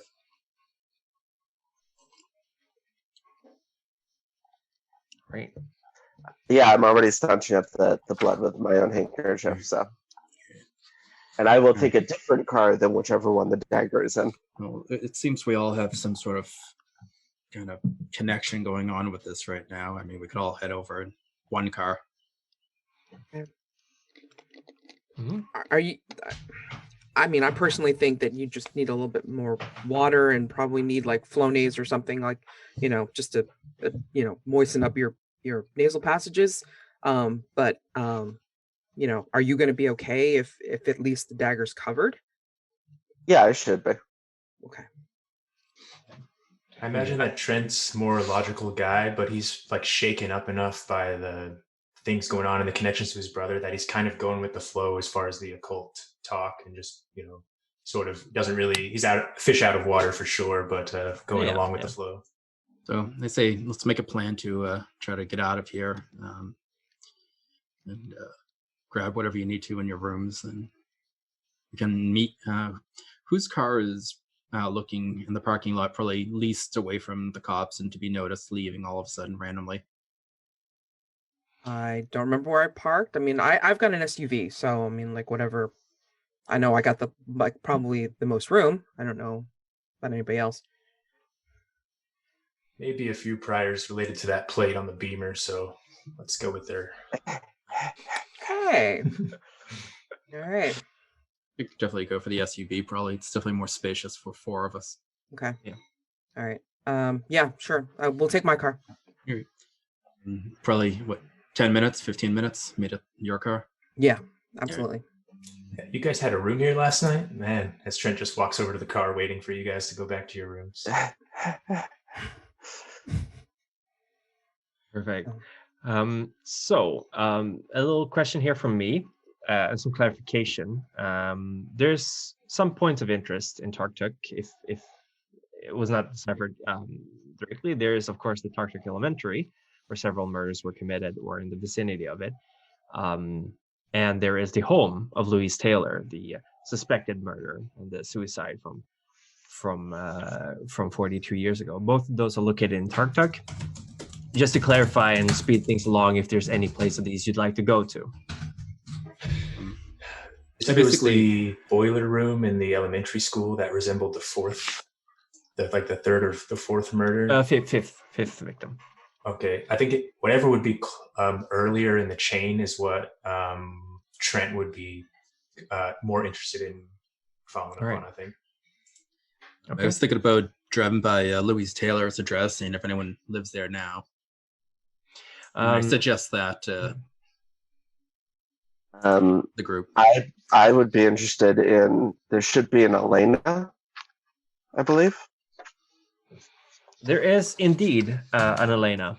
She was the last victim that was found. She was a park ranger. She was found shot in her car with her leg broken in 3 places. Let me see if I can find it here. Her right leg was broken in 3 places pre-mortem, and she had also suffered pretty severe starvation before her death. And she was reported missing early October, but she was found November the 2nd. Okay. Oh.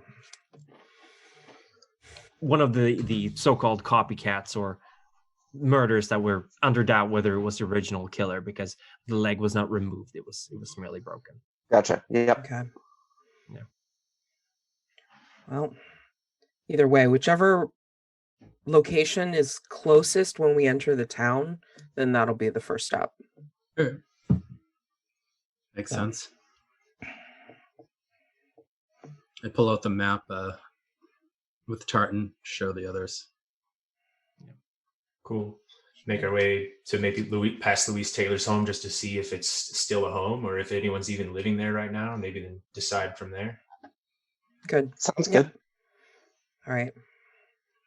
Okay, so you are heading to Louise Taylor's house, which is also the closest one, because Tarktuk Elementary was at the very end of town towards the pretty big national forest. So part of the hiking trail was actually connected to the school. And you start heading towards Tarktuk, and it's a pretty cloudy day. It's not in any way as bad as it was yesterday. The sleet has stopped, but there's puddles of water and some odd piles of snow in some areas because it's pretty cold. But overall, it's a pretty safe ride. And as soon as you reach the town of Tarktuk, or the borders of it, you see this "Welcome to Tarktuk" sign. And across it has been taped, recently purchased by Liberty Enterprises, which is a local enterprise that's running the skiing resort. And you see no trespassing as a sign, but there doesn't seem to be any guards. There's no fences, anything. And what you've realized as you've gotten closer to Tarktuk is that it seems to be in the sink in the ground or in a valley of some sort, because it's very, very foggy here. It's slightly warmer than it was yesterday, so that would explain the fog, but it's very heavy. So as soon as you start coming closer to Tartuk, your field of vision is pretty limited. Not to the point where you can't see where you're going, but you can see maybe 40, now maybe 50, 60 feet, relatively unhindered, and then just slowly goes into this gray fog. And something else you notice about this town is that it is dilapidated. It's been abandoned for about 21 years, completely for 21 years, 30 years almost for parts of the town. It's in a very severe state of disrepair. And there's graffiti in a lot of places. It seems that this seems to be the kind of place people go to hang out, like local kids might go here. Yeah, there's some buildings that seem to be a little bit in more use, storage sheds, stuff like that. But you notice also there doesn't seem to be any power. No neon signs lit up, nothing. It seems like power has been cut off for this part of Gran Colina. You're all driving towards what is called the let's see here. It's called the Birch Tree Grove, which is this street, this kind of, how would you call it? The drive, basically, with houses lining the sides. It looks like a pretty nice community once upon a time, but now it's just very run down. And you can see Louise Taylor's home from very far away because it has a fence around it, a chain link fence, and it's locked up. And that doesn't seem to have stopped a lot of people trying to get in there because the walls are completely covered in graffiti. Like there are tags all over the place. Not so much art as it's like monster is spelled out in big letters somewhere, murderer, like some of these mixed in with more common like dates that were there or graffiti tags, stuff like that. But the house itself seems really blown out. Some of the walls have been like almost collapsed upon itself. The roof seems to have collapsed a little bit.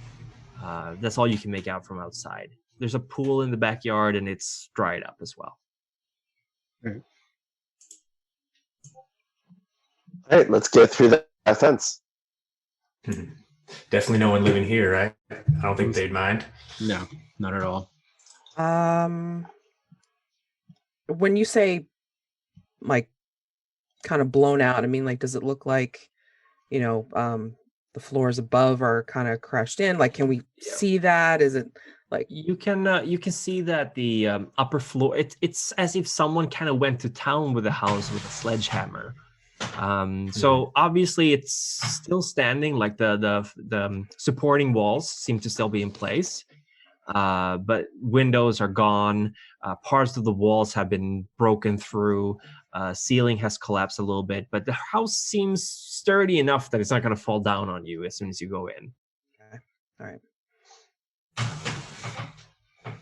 right. Well, if Sure. you're A hole in the fence that we could. There's no holes as far as you can see, but there's no barbed wire on top of the fence either. So, I start to climb over. okay. It's Martin climbs over. Yeah. It's not going to require a roll from anyone because it's climbing. It's a little bit difficult, but there's no immediate threat or anything. So you make your way over it. Okay. There's a padlock in place, and as you start climbing up, you realize this padlock seems fairly modern, all things considered. It doesn't look like it's 30 years old. a real estate kind of padlock, or It's a expensive looking one, but it's not stained. It's not rusty. Seems to be store bought. Maybe it's hard to tell, but recently anyway. I just go a quick sort of walk around while we're checking out the lock to see if there may be another way into the house or a window within reach. Yeah, you walk around. There's multiple ways to get into the house. There's of course the main entrance. There's the veranda in the back. There's a back door into the laundry room. Seems to be a couple of different entrances. Windows, of course, as well. Most of them are big enough that you'd be able to climb through safely. The front door, by the way. Yeah. it's hanging off its hinges. It's easy to get inside. Oh, I was thinking it was locked. It was just a No. lock on the. No, the padlock was on the fence. I see. I'll go through the front door. Yeah. Okay. Definitely the front door.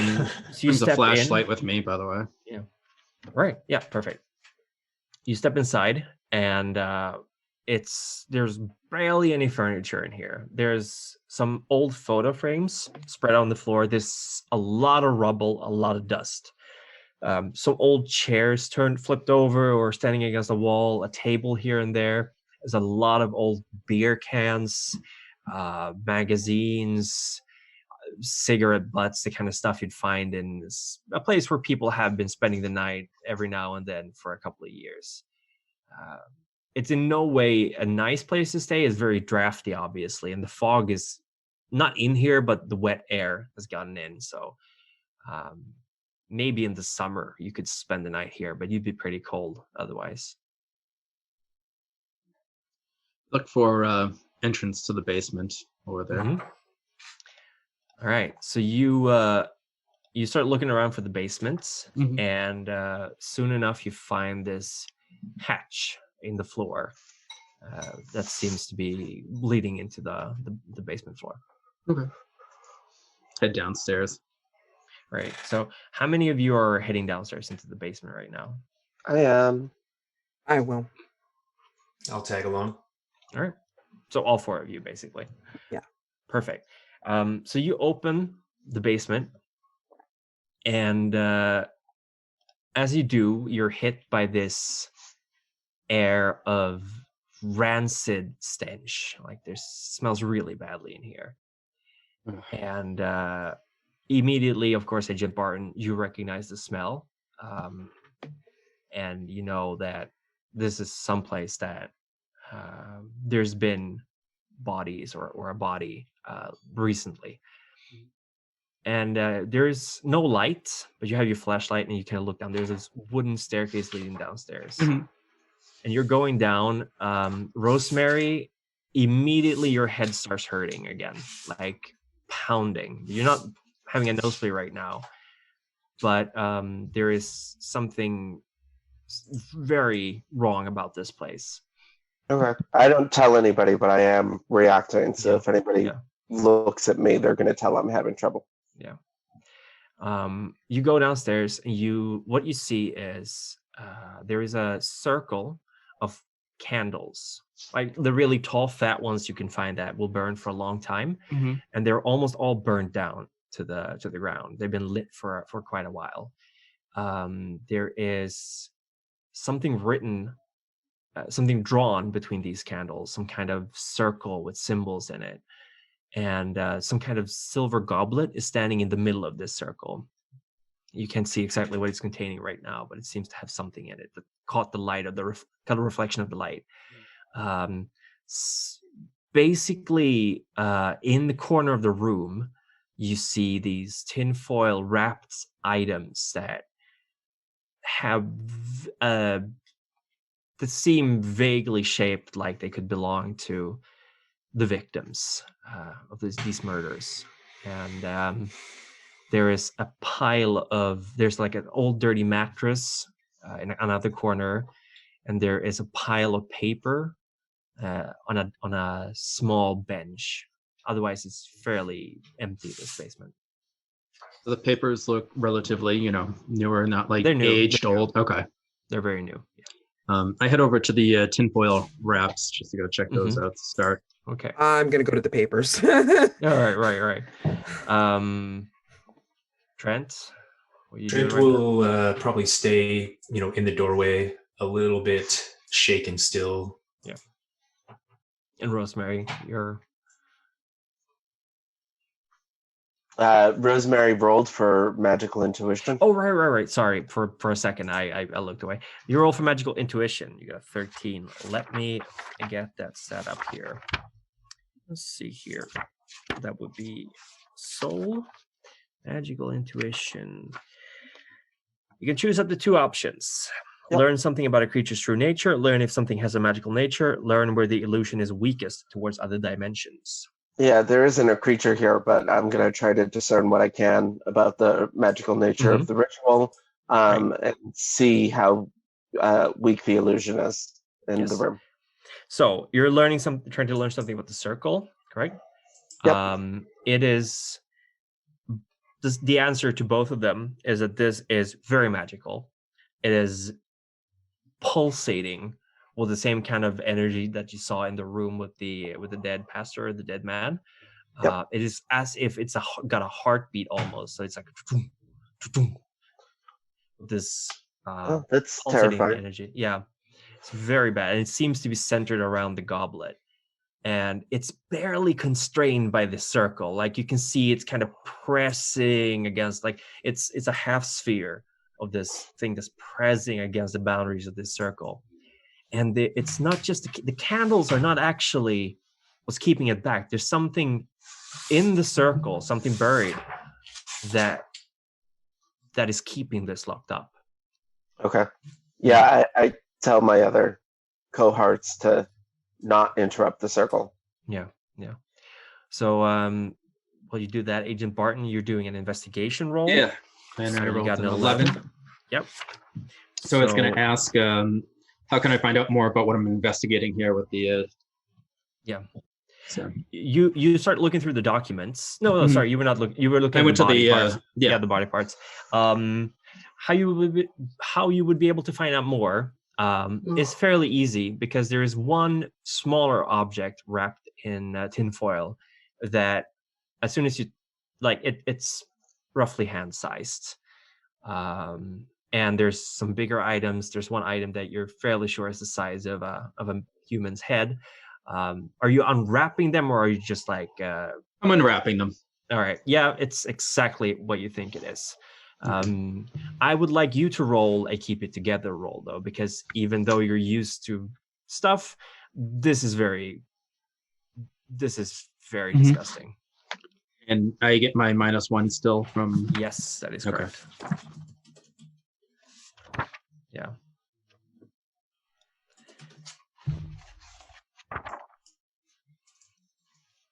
So that is a 14, which is just shy of passing.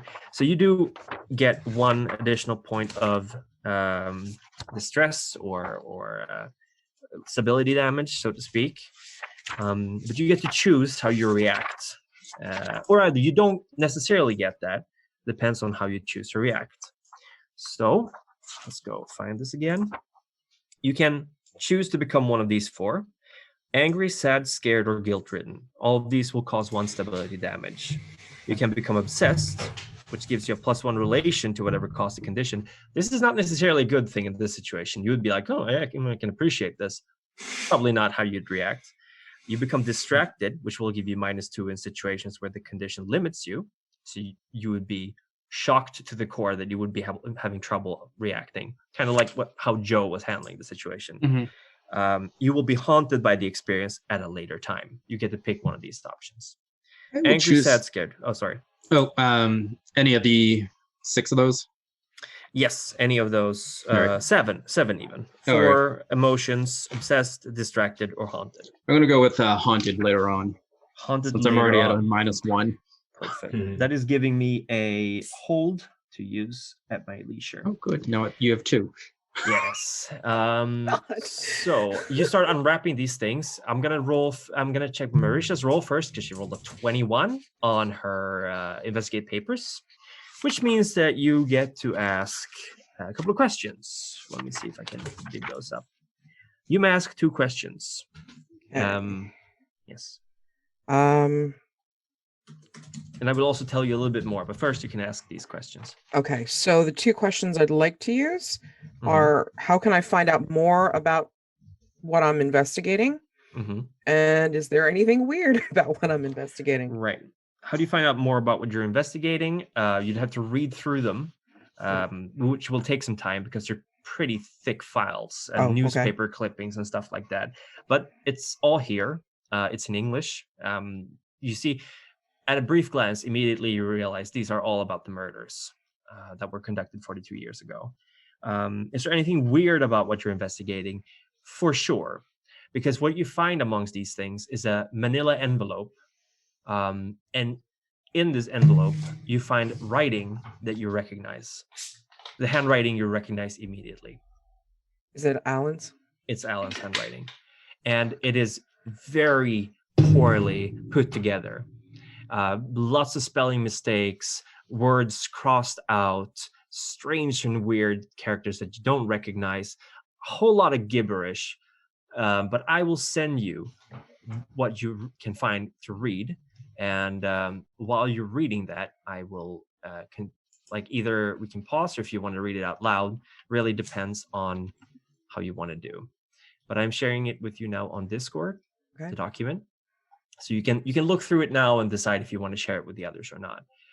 But while we're doing that, Rosemary, you're going to react, obviously, to the head being unwrapped. You're noticing this. Yep. Extremely bad state right now. Okay. Yeah. The moment that the head is unwrapped and my attention is back away from my magical intuition, I start screaming about getting the teeth out of the head. Yeah. So you start screaming about removing the teeth from the head. Yep. I'm going to have to ask you to roll to keep it together as well, because you're looking at this. And Okay. while you're doing that, Trent is asking Barton. So I think this question is popping up right away. Trent is asking Barton about any arm-sized packages. There is one.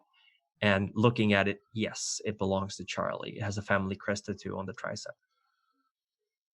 So yes, that is Charlie's arm.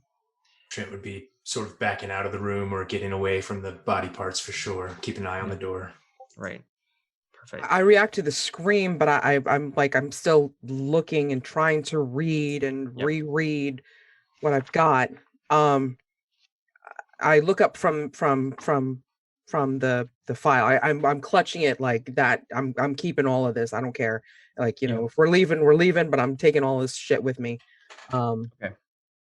And I look to see what's going on. Rosemary, you can choose like Barton could. I'm gonna become scared and You have become scared. responsibility. Perfect. Yeah, you're very scared about this. Like, this is exactly what you were hearing about before. Trent, I would like to ask you to roll to keep it together as well. This is the arm of your brother, so clearly this is getting to you. So you get a -1 to keep it together now, because you're already at that point. All right. Oh, that was not the right one. No worries. Okay. Ooh. Oof. The strain is too much. Oh, sorry. Trent rolls a 4. Sorry, go Yeah, ahead. Trent rolls a 4, yeah. The strain is too much for your mind to handle. I get to choose your reaction. Cower powerlessly in the threat's presence, panic with no control of your action, suffer emotional trauma, or suffer life-changing trauma. I'm going to say this is emotional trauma. It's not life-changing, because you've already kind of processed parts of this, but being so clearly reminded about your brother's death and having this here, it's really getting to you. So you're going to take 2 more points of damage to your stability. All right. Which will still put you at neurotic. You're still in serious stress, but you're not at the point where you're getting to the next level. But this is too much, man. Tension's mounting, huh? Yeah, I imagine just seeing the same tattoo there on a little bit of the flesh and just send him to his feet or to his knees, and everyone's screaming now as well. Yeah. I'm definitely upset over what I'm reading, but I guess I would have to do a keep it together roll as well. Absolutely. Keep it together. Please. All right, keep it together is willpower. Please work. That's a 10. That's the effort to resist instills a condition. Right now, you can choose either to become angry, sad, scared, or guilt-ridden. Any of these emotions will give you -1 stability. You can also become I'm definitely scared. Yeah. All right. You're taking your first hit of stability damage. The rock has been shaken somewhat. I'm gonna try to look around the basement, I guess, for pliers, because I'm Mhm. assuming that I don't have pliers on me. And then There could I use is- intuitive to sorry. see that Rosemary is doing that with read person? And Sorry, is doing what now? I wanted to use intuitive to kind of see that Rosemary was looking around for the tool there. And because I heard her screaming about removing the teeth, maybe Trent would, proffer the dagger, if there's no tools to be used. Yeah, and Agent Barton asked about, what do you mean about removing the teeth? We have to get the teeth out of the head. Trent, you can immediately figure out that's what she's looking for. That Rosemary's looking for. So Trent is offering this knife, pulling out the knife again. You're prepared for this time, Rosemary. So it's not going to cost you any. Like, the headache is growing in intensity. No nosebleed yet, but you feel as if your head is about to explode right now. Kind of shaking hand, I guess. You don't want me to do it, right? As he's looking around at all the other people. Oh, not here. I'll do it. I'll do it. Yes. So I take that from him and I start trying to literally pry the teeth out of the skull. Oof. All right. The molars specifically. The molars. All right. As you approach to do this, Agent Barton, are you gonna let Rosemary do this? I'm like, what are you doing? And I'm assuming this reminds me of like the molars that I found previously. Well, the things that Rosemary are saying really strikes a chord with you right now. Mm-hmm. And yes, it is a situation very similar. Like, we have to remove the molars. Not the same. Like, it's a similar situation to that. Yes. All right, so I'm gonna kind of let this play out and watch what she's doing. Right. I like, as they're, she's screaming and he's proffering the knife and everything. My eyes get drawn to the letter I see, and I just start mumbling the last words in the letter. The knife. Where is the knife? Somebody took it. Found it, maybe? I don't know. Did I have it? Maybe I never did. Good. Knife is bad. It needs to go away. Stay away. And I look up and I see him giving the knife. What are you doing? She said the teeth need to be out. No. I don't think that's a good idea. Why do you think that? What are you doing with the knife that, I don't know, with the head? What is going on? We can use a different tool, but I'm getting the teeth out of the skull. Why? Because the ghosts in my head are screaming at me too. Ghost? Yep. This is a lot, guys. Yeah, this is... Can we get out of here? I mean... I take the knife from his hand and I start bashing the pommel of the knife into the sides of the skull so that I can knock the molars loose. Okay. You start doing this, and I don't think I'm going to force another keep it together roll because you already had the situation. But this is, unless someone is actively stopping you, you start proceeding to do this. And Trent, I believe you are the one closest to the exit to the basement, right? Hopefully. Yeah. You hear the sound of footsteps upstairs. Oh, guys. Shh. Oh, I was just trying to point up ahead to get someone's attention. Maybe Marisha or someone's closer to me. Yeah, and I just like bring the papers to my face, and then I'm like waving at the other two. Like, grab Rosemary's shoulder to like. I'm bashing those teeth out as quietly as I can, but I'm not stopping or slowing down. You remove these molars, but the pressure doesn't stop. Like it's unrelenting. And as soon as you get them out, you kind of just drop the head back, because obviously it's not very nice to hold on to. But the same tension coming from this circle, it's going on. And you all hear now someone taking a step down towards the basement. Trent will pull out a revolver that he's had at his waist pocket this whole time, and just, you guys can see his hand shaking pretty seriously, but he's the closest one to the door, kind of standing a little amateur looking, but wielding a Agent- pistol there. Oh, I'm Agent Barton backing draws her away. gun. I am totally backing away from the stairwell, Mm-hmm. Mm-hmm. trying to get behind whoever's holding a firearm. Trent is holding one. Agent Barton, are you pulling your gun as Yes, well? yes. Yes, right. So you two pull your weapons, and you see a man come down, and it's like he's walking jerkily. He's dressed in this old tattered trench coat. He's got this crazy beard that's matted and unkempt, and his hair is like down. It's got gray in it. He's got this wild, intense stare in his eyes. The bloodshot. They're almost yellow, and his teeth are bared. He barely has any teeth left. A lot of them are brown or black, or missing. And he immediately turns to Trent, who is the closest. Like, what are you doing here? Like, he throws himself towards Trent, just wanting to pummel you. What do you do, Trent? I think Trent would just lose himself and fire the pistol and engage in combat. All right. And I was going to shoot as he goes to jump or leap at Trent. Perfect. Both of you get to roll. I think the roll is called just simply Plus violence. Plus Yeah. violence, exactly. Let me see here. Engage in combat. So plus violence.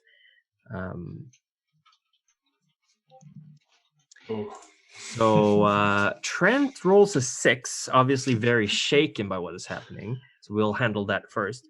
Your attack doesn't go as anticipated. You might be subjected to bad luck, miss your target, or pay a high price for your assault. So what happens is, I'm going to make a move. We also got a roll for that for Agent Barton. You, Trent, are so shook right now, so mortified by what's been going on, that you just fire wildly, and the gun just falls out of your hand.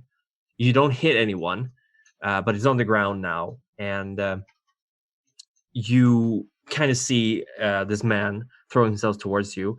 Meanwhile, Agent Barton, you actually jam. Your pistol jams, or your revolver. Sorry, no pistol.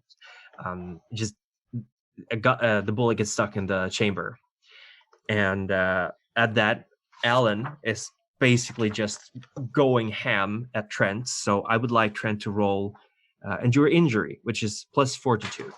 Okay. Minus Do I harm. recognize him as the little boy that I knew? You see the familiarities. You see the facial structure. This is Alan. I just start screaming at him like, Yeah. Alan, stop! Get this guy off me! Help! Oof. The injury is overwhelming. You choose if you are knocked out, receive a critical wound, but may continue to act, or you die. These are your options right now. We'll take the critical wound. All right. Yeah. So what does he do? He just claws at you with these long broken nails, and he actually I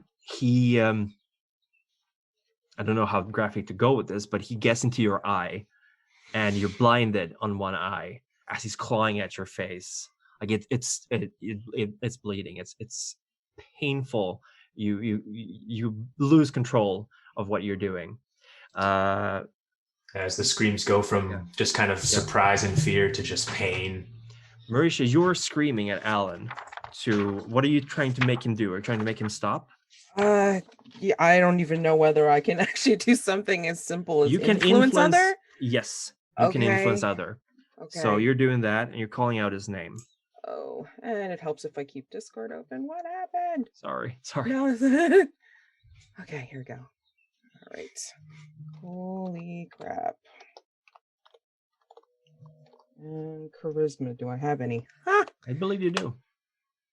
You got a 14, which is they do what you ask, but you have to. She demands better compensation. Complication will arise. So you're screaming at Alan, and he just looks up, It's me. It's Marisha. And his for a brief moment, there's lucidity in his eyes, and he just goes, "Oh my God, Marisha!"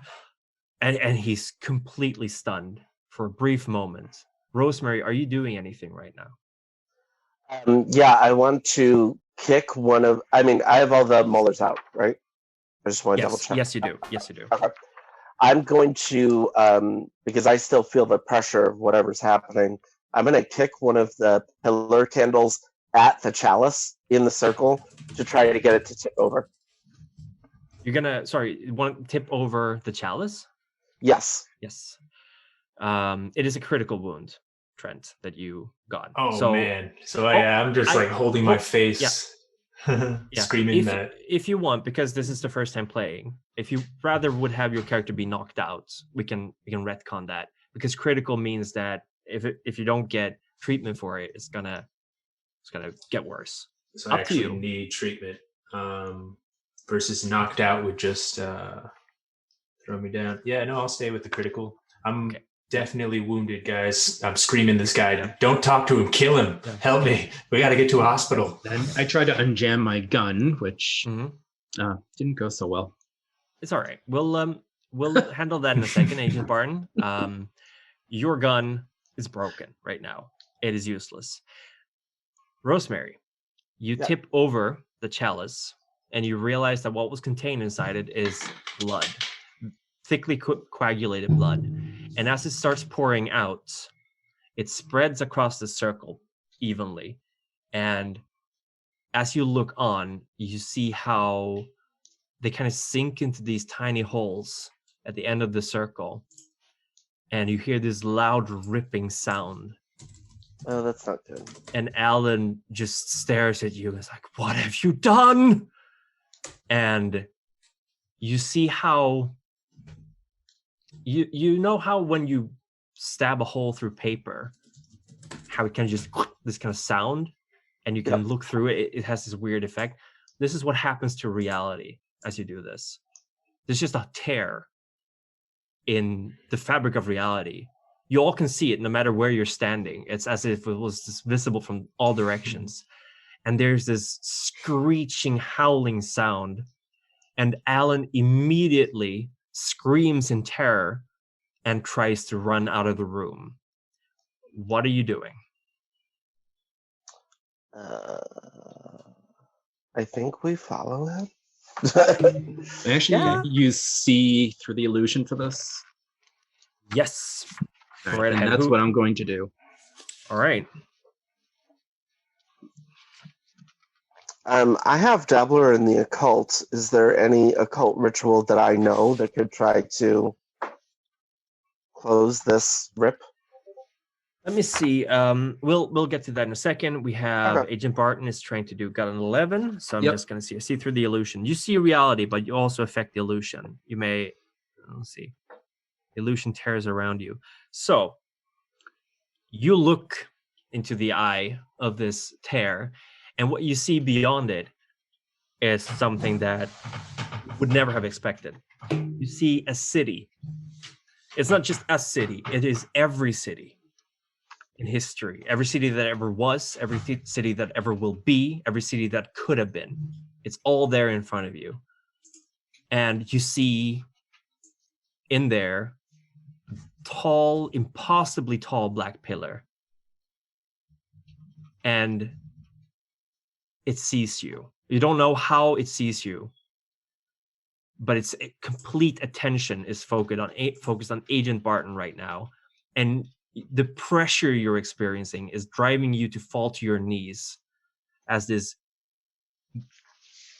incredibly overwhelming force is pushing you down to the ground. Meanwhile, Rosemary, you're desperately trying to remember if there's anything you know on this. This is far beyond anything you've ever experienced before. You immediately scour your mind. Let me see. This was an advantage under soul, right? Yes. Yes. So that would be violence was before that. Let me see here. Dabbler in the occult, and you rolled. I haven't rolled. I was seeing if this was something that I could even try to do. And you're trying to close this gate. Yeah.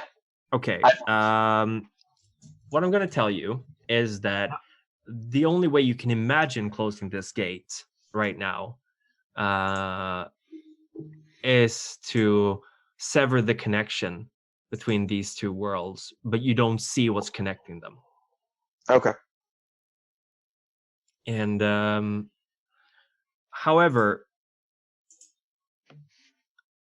you kind of try to empty your mind and think what happens, and you see, or you feel a familiar person, the same person who visited you, who told you to come here.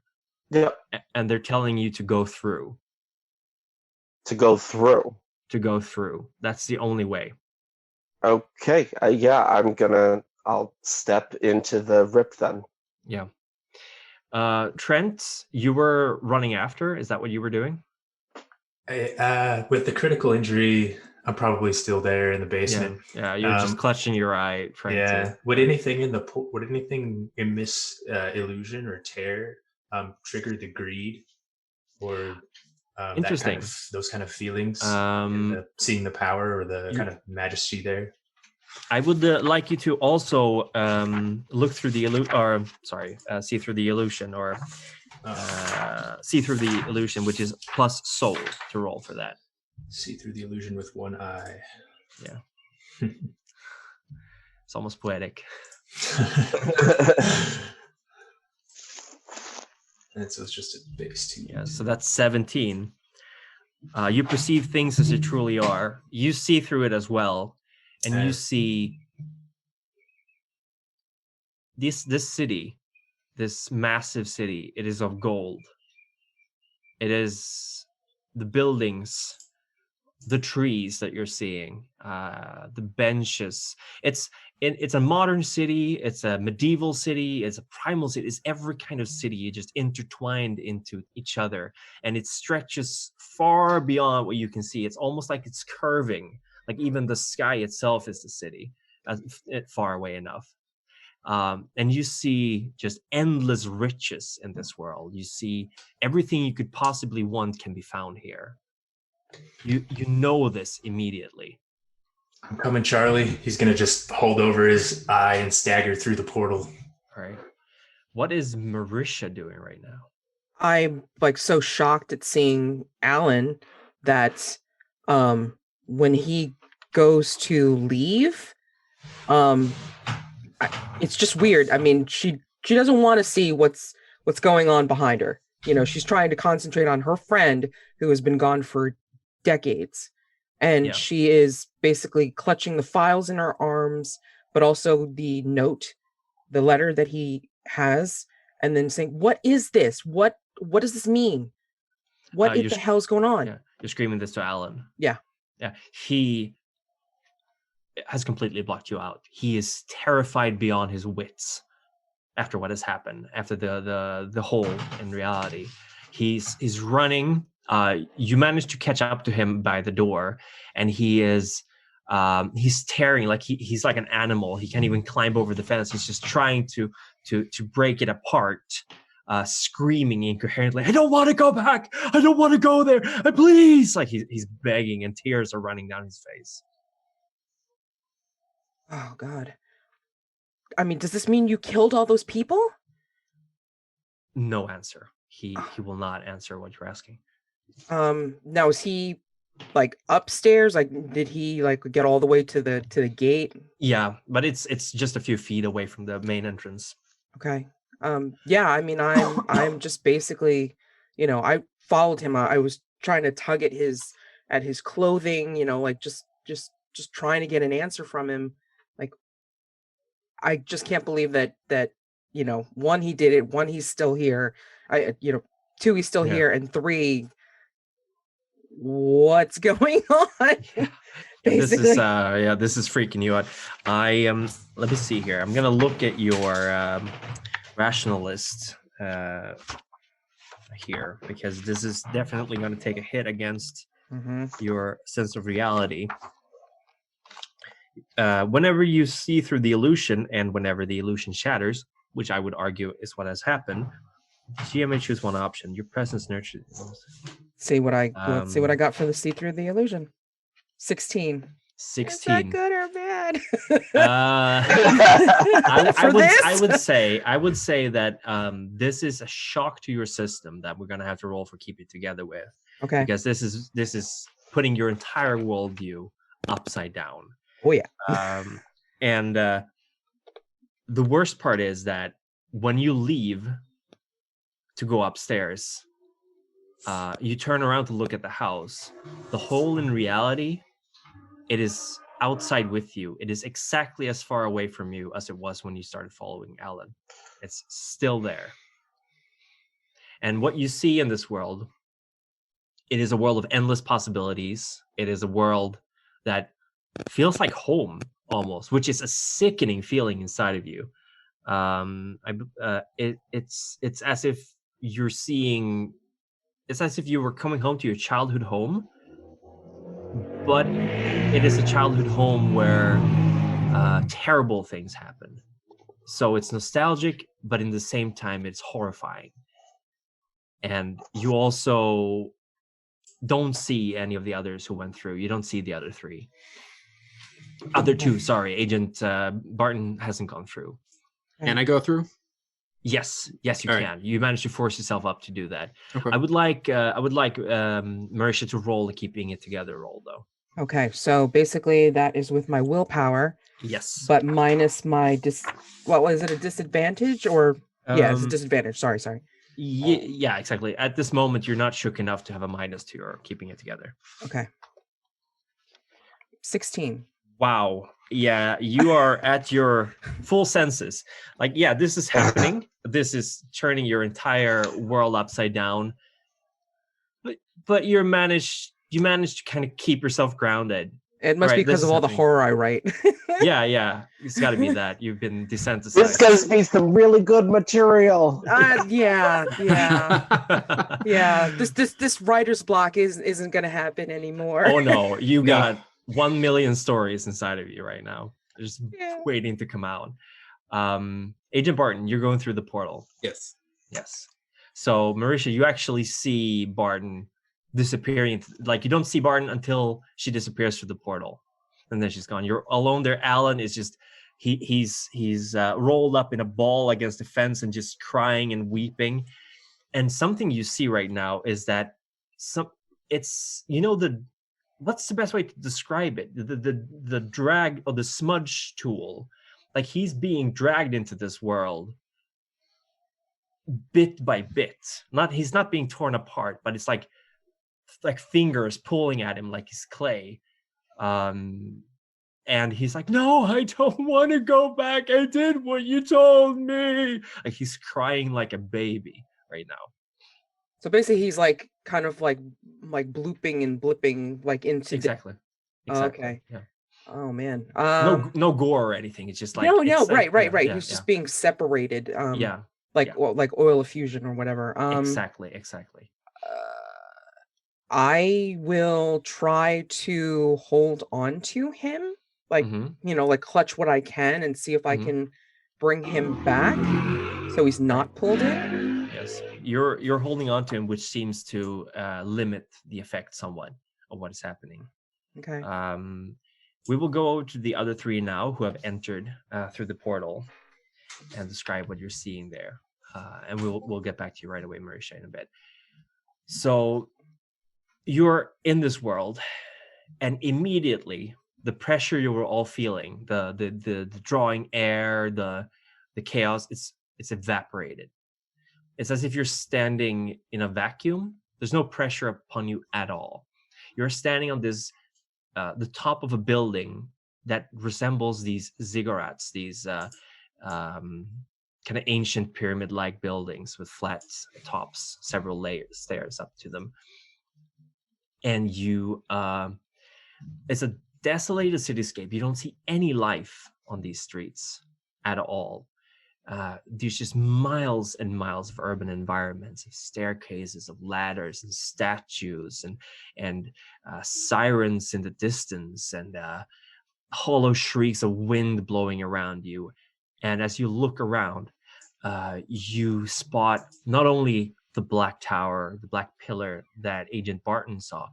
There's 1, 2, 3, 4, 5, 6, 7, 8, 9, 10 of them spread out far away through the city, and they are reaching into the sky. There is no end to these towers, and they're massive black pillars.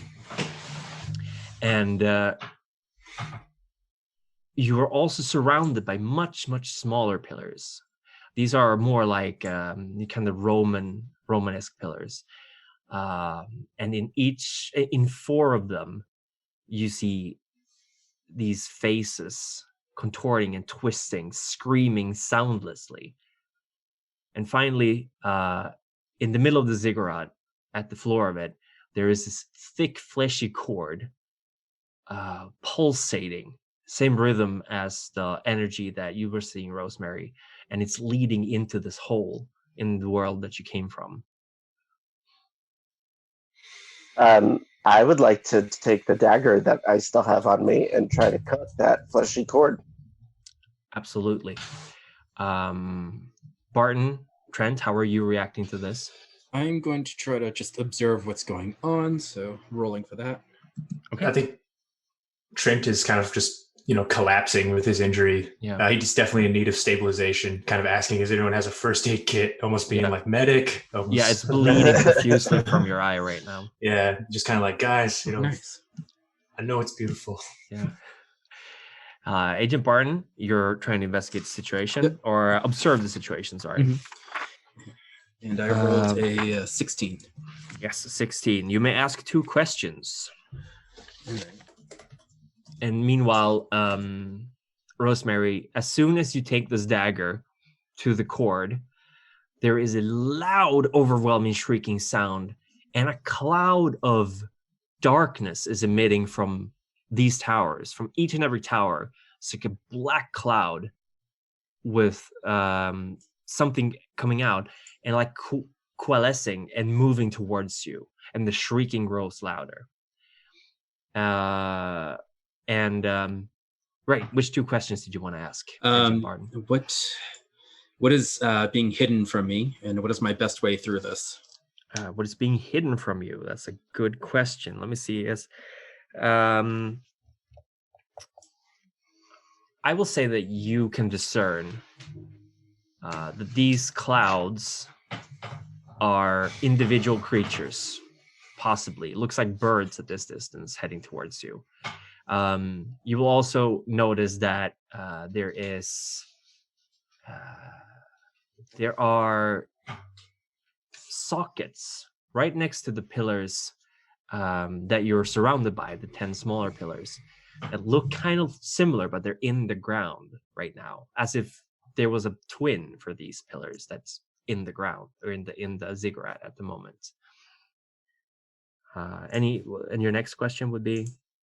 It is, what is my best way through this? Your best way through this? Well, the cord connecting this world to the other world certainly seems like something that might be keeping you, might be making things worse. You would say that Rosemary probably has the right idea about this. Tell her to cut it. Yeah. Rosemary, does anyone act to help Trent? Trent can also roll for himself as well to try to fix it. Yeah, he will. Right. Seeing as everyone's caught up in the occult, he'll handle his own injuries. Sorry. I mean, Marisha doesn't actually see them, right? I mean, like, she's still grounded in the real world.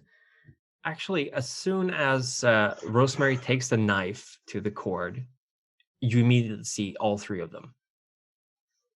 Okay. Is he? Oof. What yeah, the? Sorry, yeah. That's a 0. Oh my god. Okay. I try to stabilize myself, guys. I can't see what I'm doing. Oh boy, that is a 0 to act under pressure. If I Can I? I don't know. Like, since I don't have a med kit or anything like that, can I act under pressure and help him? You can certainly do that, I'm but just you would holding need to it go to, through like- the portal. Does Let me this just look infected? Trent, you're trying to stabilize the severe eye wound that you have right now. There are serious consequences. You make a mistake or you're exposed to the danger. I make a move. Oh boy. He started out so charismatic and He confident in did. this session. You. Oh, I don't even know how to do this. No.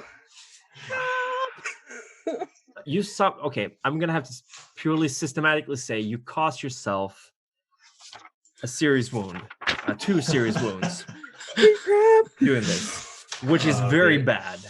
You are Should have like, been knocked out. Yeah. Yeah.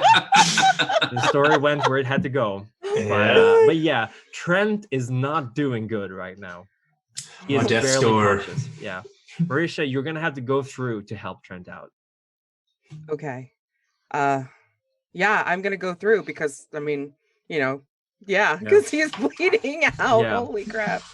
I'd like you to roll coolness, which Okay. is to act under pressure, which I don't believe is your best stats, right? No, probably not. Ugh. Coolness. Although, Oh God. and then I I'm rolled so to help sorry, him. man. Who rolled to help? I did. Okay. Oh God. Using No. my intuition to help him. What's best? You And I rolled can roll 18. this. You roll 18.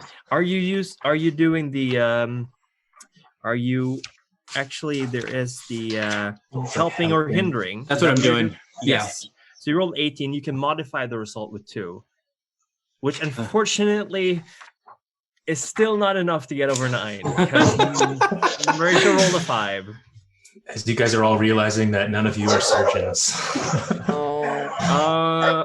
Okay. I am going to say that Trent is out. Not dead yet. But Trent is completely knocked out. He made it to the other sides with some final words about how, he and Charlie are going out to play, Mom. He passes out. Yeah. He is out cold. I would also like Marisha to do a keeping it together roll as this is going on, because this is extremely traumatic right now. Oh God, yeah. Yeah. Oh boy. So that is a 5. Oh yeah. Oh no, sorry, Well, that was a previous roll. Right. That was for Okay. trying to act under pressure and Yeah. help him out, but Yeah.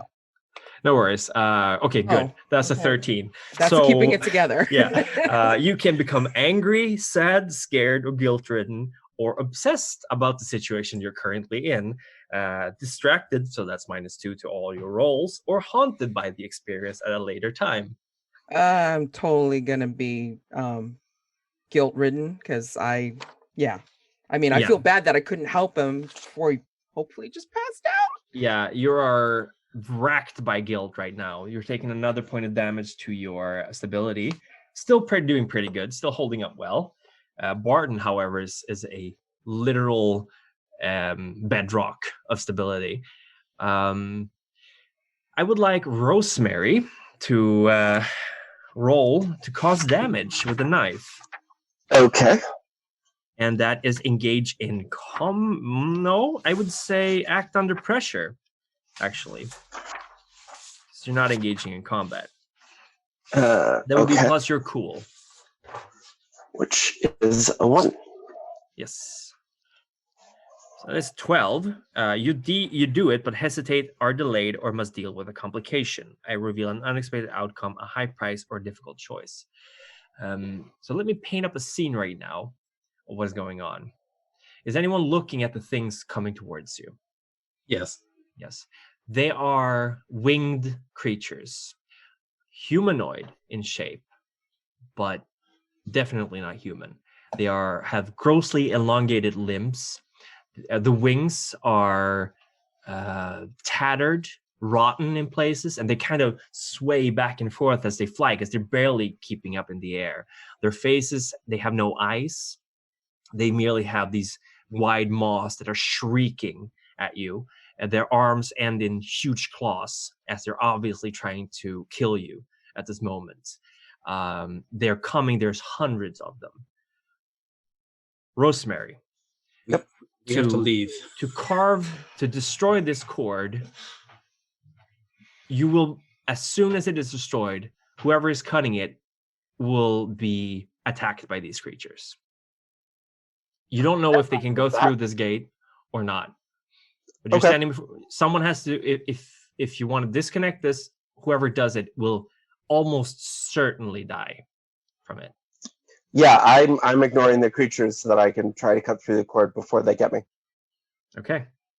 That is what you realize. That is what whoever's watching the things realize, though, that the cord will not be cut before these creatures come here. All right.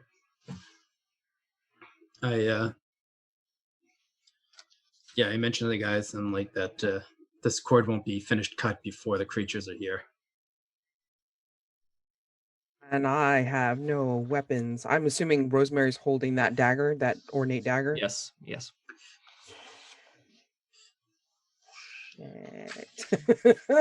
Yeah. Oh man.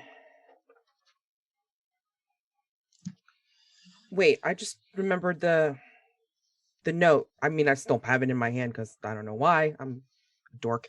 The cord needs to be fed. Cord connecting the mountain and the metropolis. There's only one way to feed it. I need to give it to the 10. The cord is stuck in me. It's eating me up inside. I need to find another. Oh man. Is Alan drawn in here too? Or is he like dissipated? He is starting to appear, like he's being pulled. Like he is there, but he's simultaneously in the normal world as well. And he's just cowering, covering his face, like crying and weeping right now. Shoot. Do I see anything, any way at all that, is connecting him to that cord or anything on him at all? Like, do I need to observe? I don't know what else to do. You can certainly see through the illusion if you want. That's plus soul. I quickly look to see what these pillars are in the ground, or the sockets are in the ground, just to see if there's anything to help. You can't really pull them out. There's nothing to pull them out, but they seem to have they are covered with a fine layer of dust. All of them. It's as if they're identical to the other pillars, but they're not. They're not up, so to speak. Okay, that is a 6 to see through the illusion. Okay, Marisha, I get to make a move on you. Pretty damn rational, damn it. With terrible consequences. Someone either has to stay behind to cut the cord, or Alan has to be sacrificed. There's something connecting Alan to this. It won't sever the connection between the metropolis and the mountain, but it might be enough to close the portal.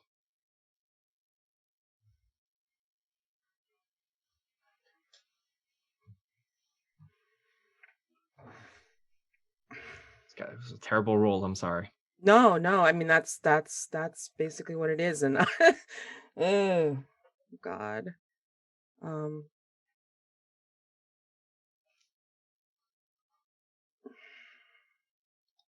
And I know from all my different studies, I'm sure that is a horrific decision. You could try to go through the portal again. Agent Barton's going to try to leave. So, all right, Agent Barton is just going through the portal. Yeah, and you'll find yourself back in the basement. But basically, it has to be Alan or somebody back there. Yeah. To help Rosemary. Whoever is cutting,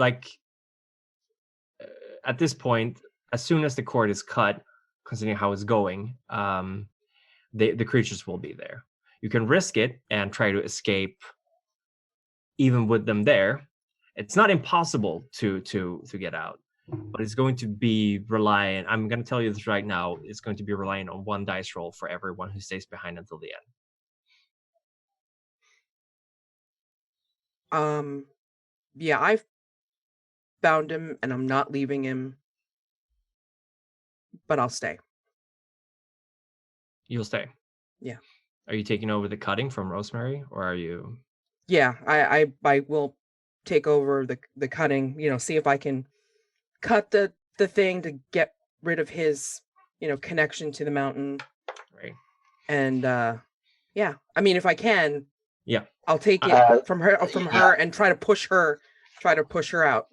I'm gonna end up resisting you, so that I can complete the task. So Agent Barton comes back through the portal, holding the handgun from that was taken by that Trent dropped the revolver. Agent Barton, what are you doing right now? I'm going to try to shoot one of those winged figures. Mhm. So that is what, engage in combat? Engage in combat, absolutely. All right. And my violence is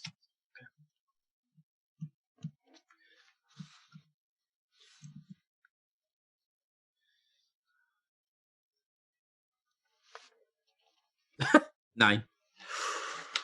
Oh, your attack doesn't go as anticipated. You might be subjected to bad luck, miss your target, or pay a high price for your assault. On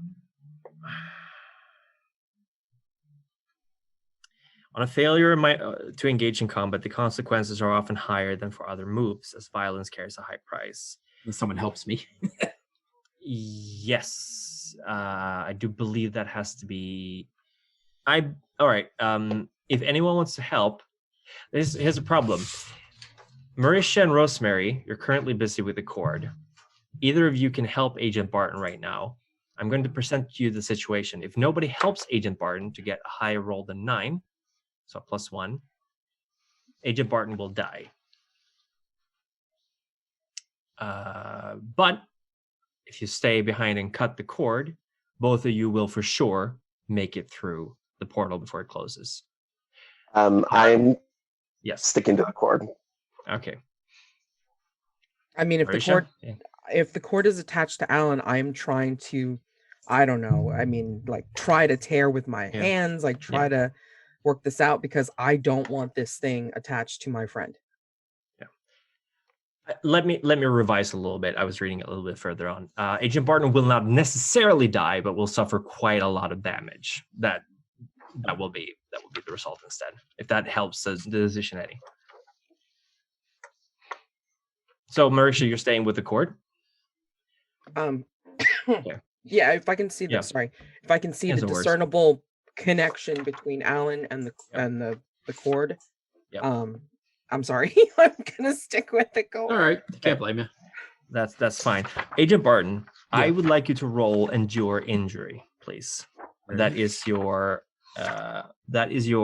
fortitude, and I will not tell you how much harm you're receiving, but I will explain.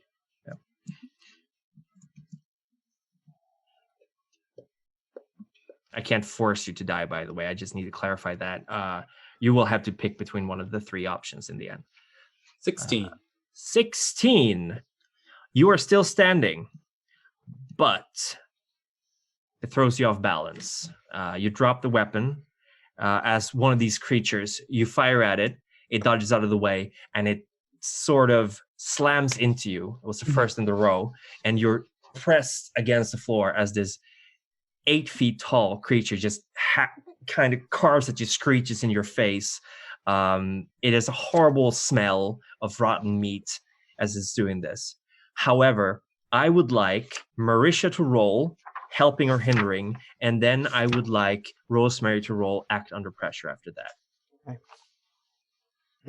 Okay.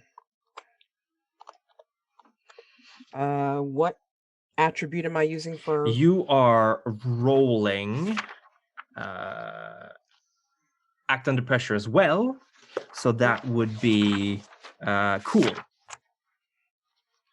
And that's yucky, so oh god. Okay. Your interference has unintended consequences. The GM makes a move. Okay. The cord is cut.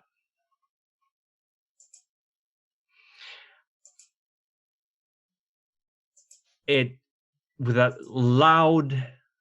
Oh, actually, no. Sorry. Before that, I would like Rosemary to roll as well. You did, and you got a 9. Okay. We are rapidly approaching the end of this. So what happens is that the cord is severed, and the gauge is kind of without a sound, without any kind of pomp and circumstance. It's just gone. The hole, the rift. But all of you are still there in this alien world of yours that you've arrived at. And Alan shrieks on the floor. He's screaming. And the creatures are flying towards you. And I believe that is where we'll end the game. Stuck in a hellscape. Yeah. Nice. Sounds like my life. Yeah, a series of very unfortunate rolls, Yeah. and I'm personally very sorry for making that decision, but I had That to was- stick through the. Yeah, It's- I'm it thinking was Trent amazing. would, I love Pyrrhic victories. They're fantastic. Yeah, Yeah, this was fantastic. It was. It was a really Oh fun my game, God. man. Thank you. Thank you so I'm much. Thank very you. glad. Thank you very Yeah. much for playing, everyone. We can have a little talk after if you want. Right now, if you want to discuss your experiences or if there's anything Sure. you feel about. It was a really fun system, man. It's streamlined. It is. I like the definitely. way Oh my it flows God. with the diceless GM system. It seems like Yeah. the narrative Yeah. flows out real well. Absolutely. That's pretty cool to see, and how serious combat is too. It's a heavy toll on it. Oh yeah. Although I find it Look at that. hilarious, as an agent, I can't shoot anything. Yeah, right. The dice You are can investigate a terrible. lot. There. Mhm. Yeah. Yeah. Hoping that Trent would have made a pact with some kind of entity during his death there outside of Elysium, so a second session would be crazy. For sure. Yeah. Yeah, I mean, none of you are dead, so No. who knows what True. would happen if the game continued. Getting stuck outside of the prison, outside of the veil. Yeah, yeah. I think I'm very glad that you enjoyed it. Mads, how did you feel about this? It was great. I mean, I've never played this system before. I mean, like I just cursorily read over the rules and the archetypes, and yeah, it's very smooth. I mean, this is very well done, and the storytelling was awesome. Thank you so much. yeah. I'm glad. Thank you. I'm very happy to hear. I designed this adventure because I was like, all right, got to make something that would last roughly 3 to 4 hours. I did eventually cut out one part that didn't really contribute much to it. It was like you would be encountering some security guards from this company who had the grounds, but I was like, skip that. I think all of you did an amazing work with this. A lot of great dice rolls were done, and Not where we Yeah. needed it. no, unfortunately, but you rolled so many times. Really good yeah. dice rolls in the beginning where it wasn't critical. Yeah, that Hey, 20 you get- that I rolled. Yeah, you guys did great. I am intending to write this as a more full-fledged scenario book. At which point I would happily send it to you if you want. It will probably be a little bit more on the gory horror side. Yeah. With options to exclude that, of course. But I'm very happy that you guys played this with me because I was very nervous, but you've all been absolutely amazing. Oh my God, players. this was absolutely You have fun. been- No, it's so much fun. Yeah. Thank you. Yeah, whenever you decide to run your cult campaign, let me know, man. I'm Definitely, Yeah, definitely. seriously. Thank I you. can only imagine how this plays out, you know, as more of a mini series, as a Yeah. campaign, like to Yeah. be able to, you know, see how well, I mean, Yeah. like how fast you would pretty much descend into madness. Yeah. Die too, Yeah. yeah. Sorry. I love the writing of like sort of the Jumanji-esque feel of getting pulled into the game and being stuck in this bizarre alien wilderness. Yeah, absolutely. It's there's so many different worlds in this setting. I can strongly recommend getting the game if you haven't already. It is very well. It's very dark. I can just say that. I think we need to sort of round things up. Unfortunately, Yep. I I'm very happy to play with you guys. If I ever get something kicking again, I will let you guys know. Definitely, awesome. please. You were amazing, and I hope we can keep in touch after this. We can do a round of plugging again very quickly. I am the Primogen, so the Primogen on YouTube. I do lore videos and run a Changeling the Lost weekly campaign, as well as the occasional vampire campaigns. Despite doing this every week, I still get extremely nervous before starting a game, so I'm very happy this turned out well. And you can find me on Twitter as the Primogen as well. And props to Gehenna Gaming for getting this together, Definitely. by the Yes. way. Oh my God. Thank Amazing you. convention. Thank you, Gehenna. Amazing It was- convention. It's great. Holy Thank you. cow. Do we any of you want to Hey. plug anything? Yeah, definitely. My name is Rob again, behind the After Dragons podcast. You can find me at Twitter, _, just talking about tabletop RPGs and random stuff. It's good to play with you guys, and thanks, Gehenna. Thank you. Thank you. Yeah. I'm Madeline Colley on Twitter and also on Discord. And so I want to, and I'm trying to see what kind of games I can put together, because I have like a overarching story I'd like to carry over several different RPGs, because unfortunately I think Drive Through RPG owns me now, because I've gotten a lot of stuff from them. So many Relatable, yeah. great systems, and again, Yeah. like this is the genre that I like, and thank you, Gehenna. I mean, this is amazing. Thank you. Just a quick thanks again to Gehenna.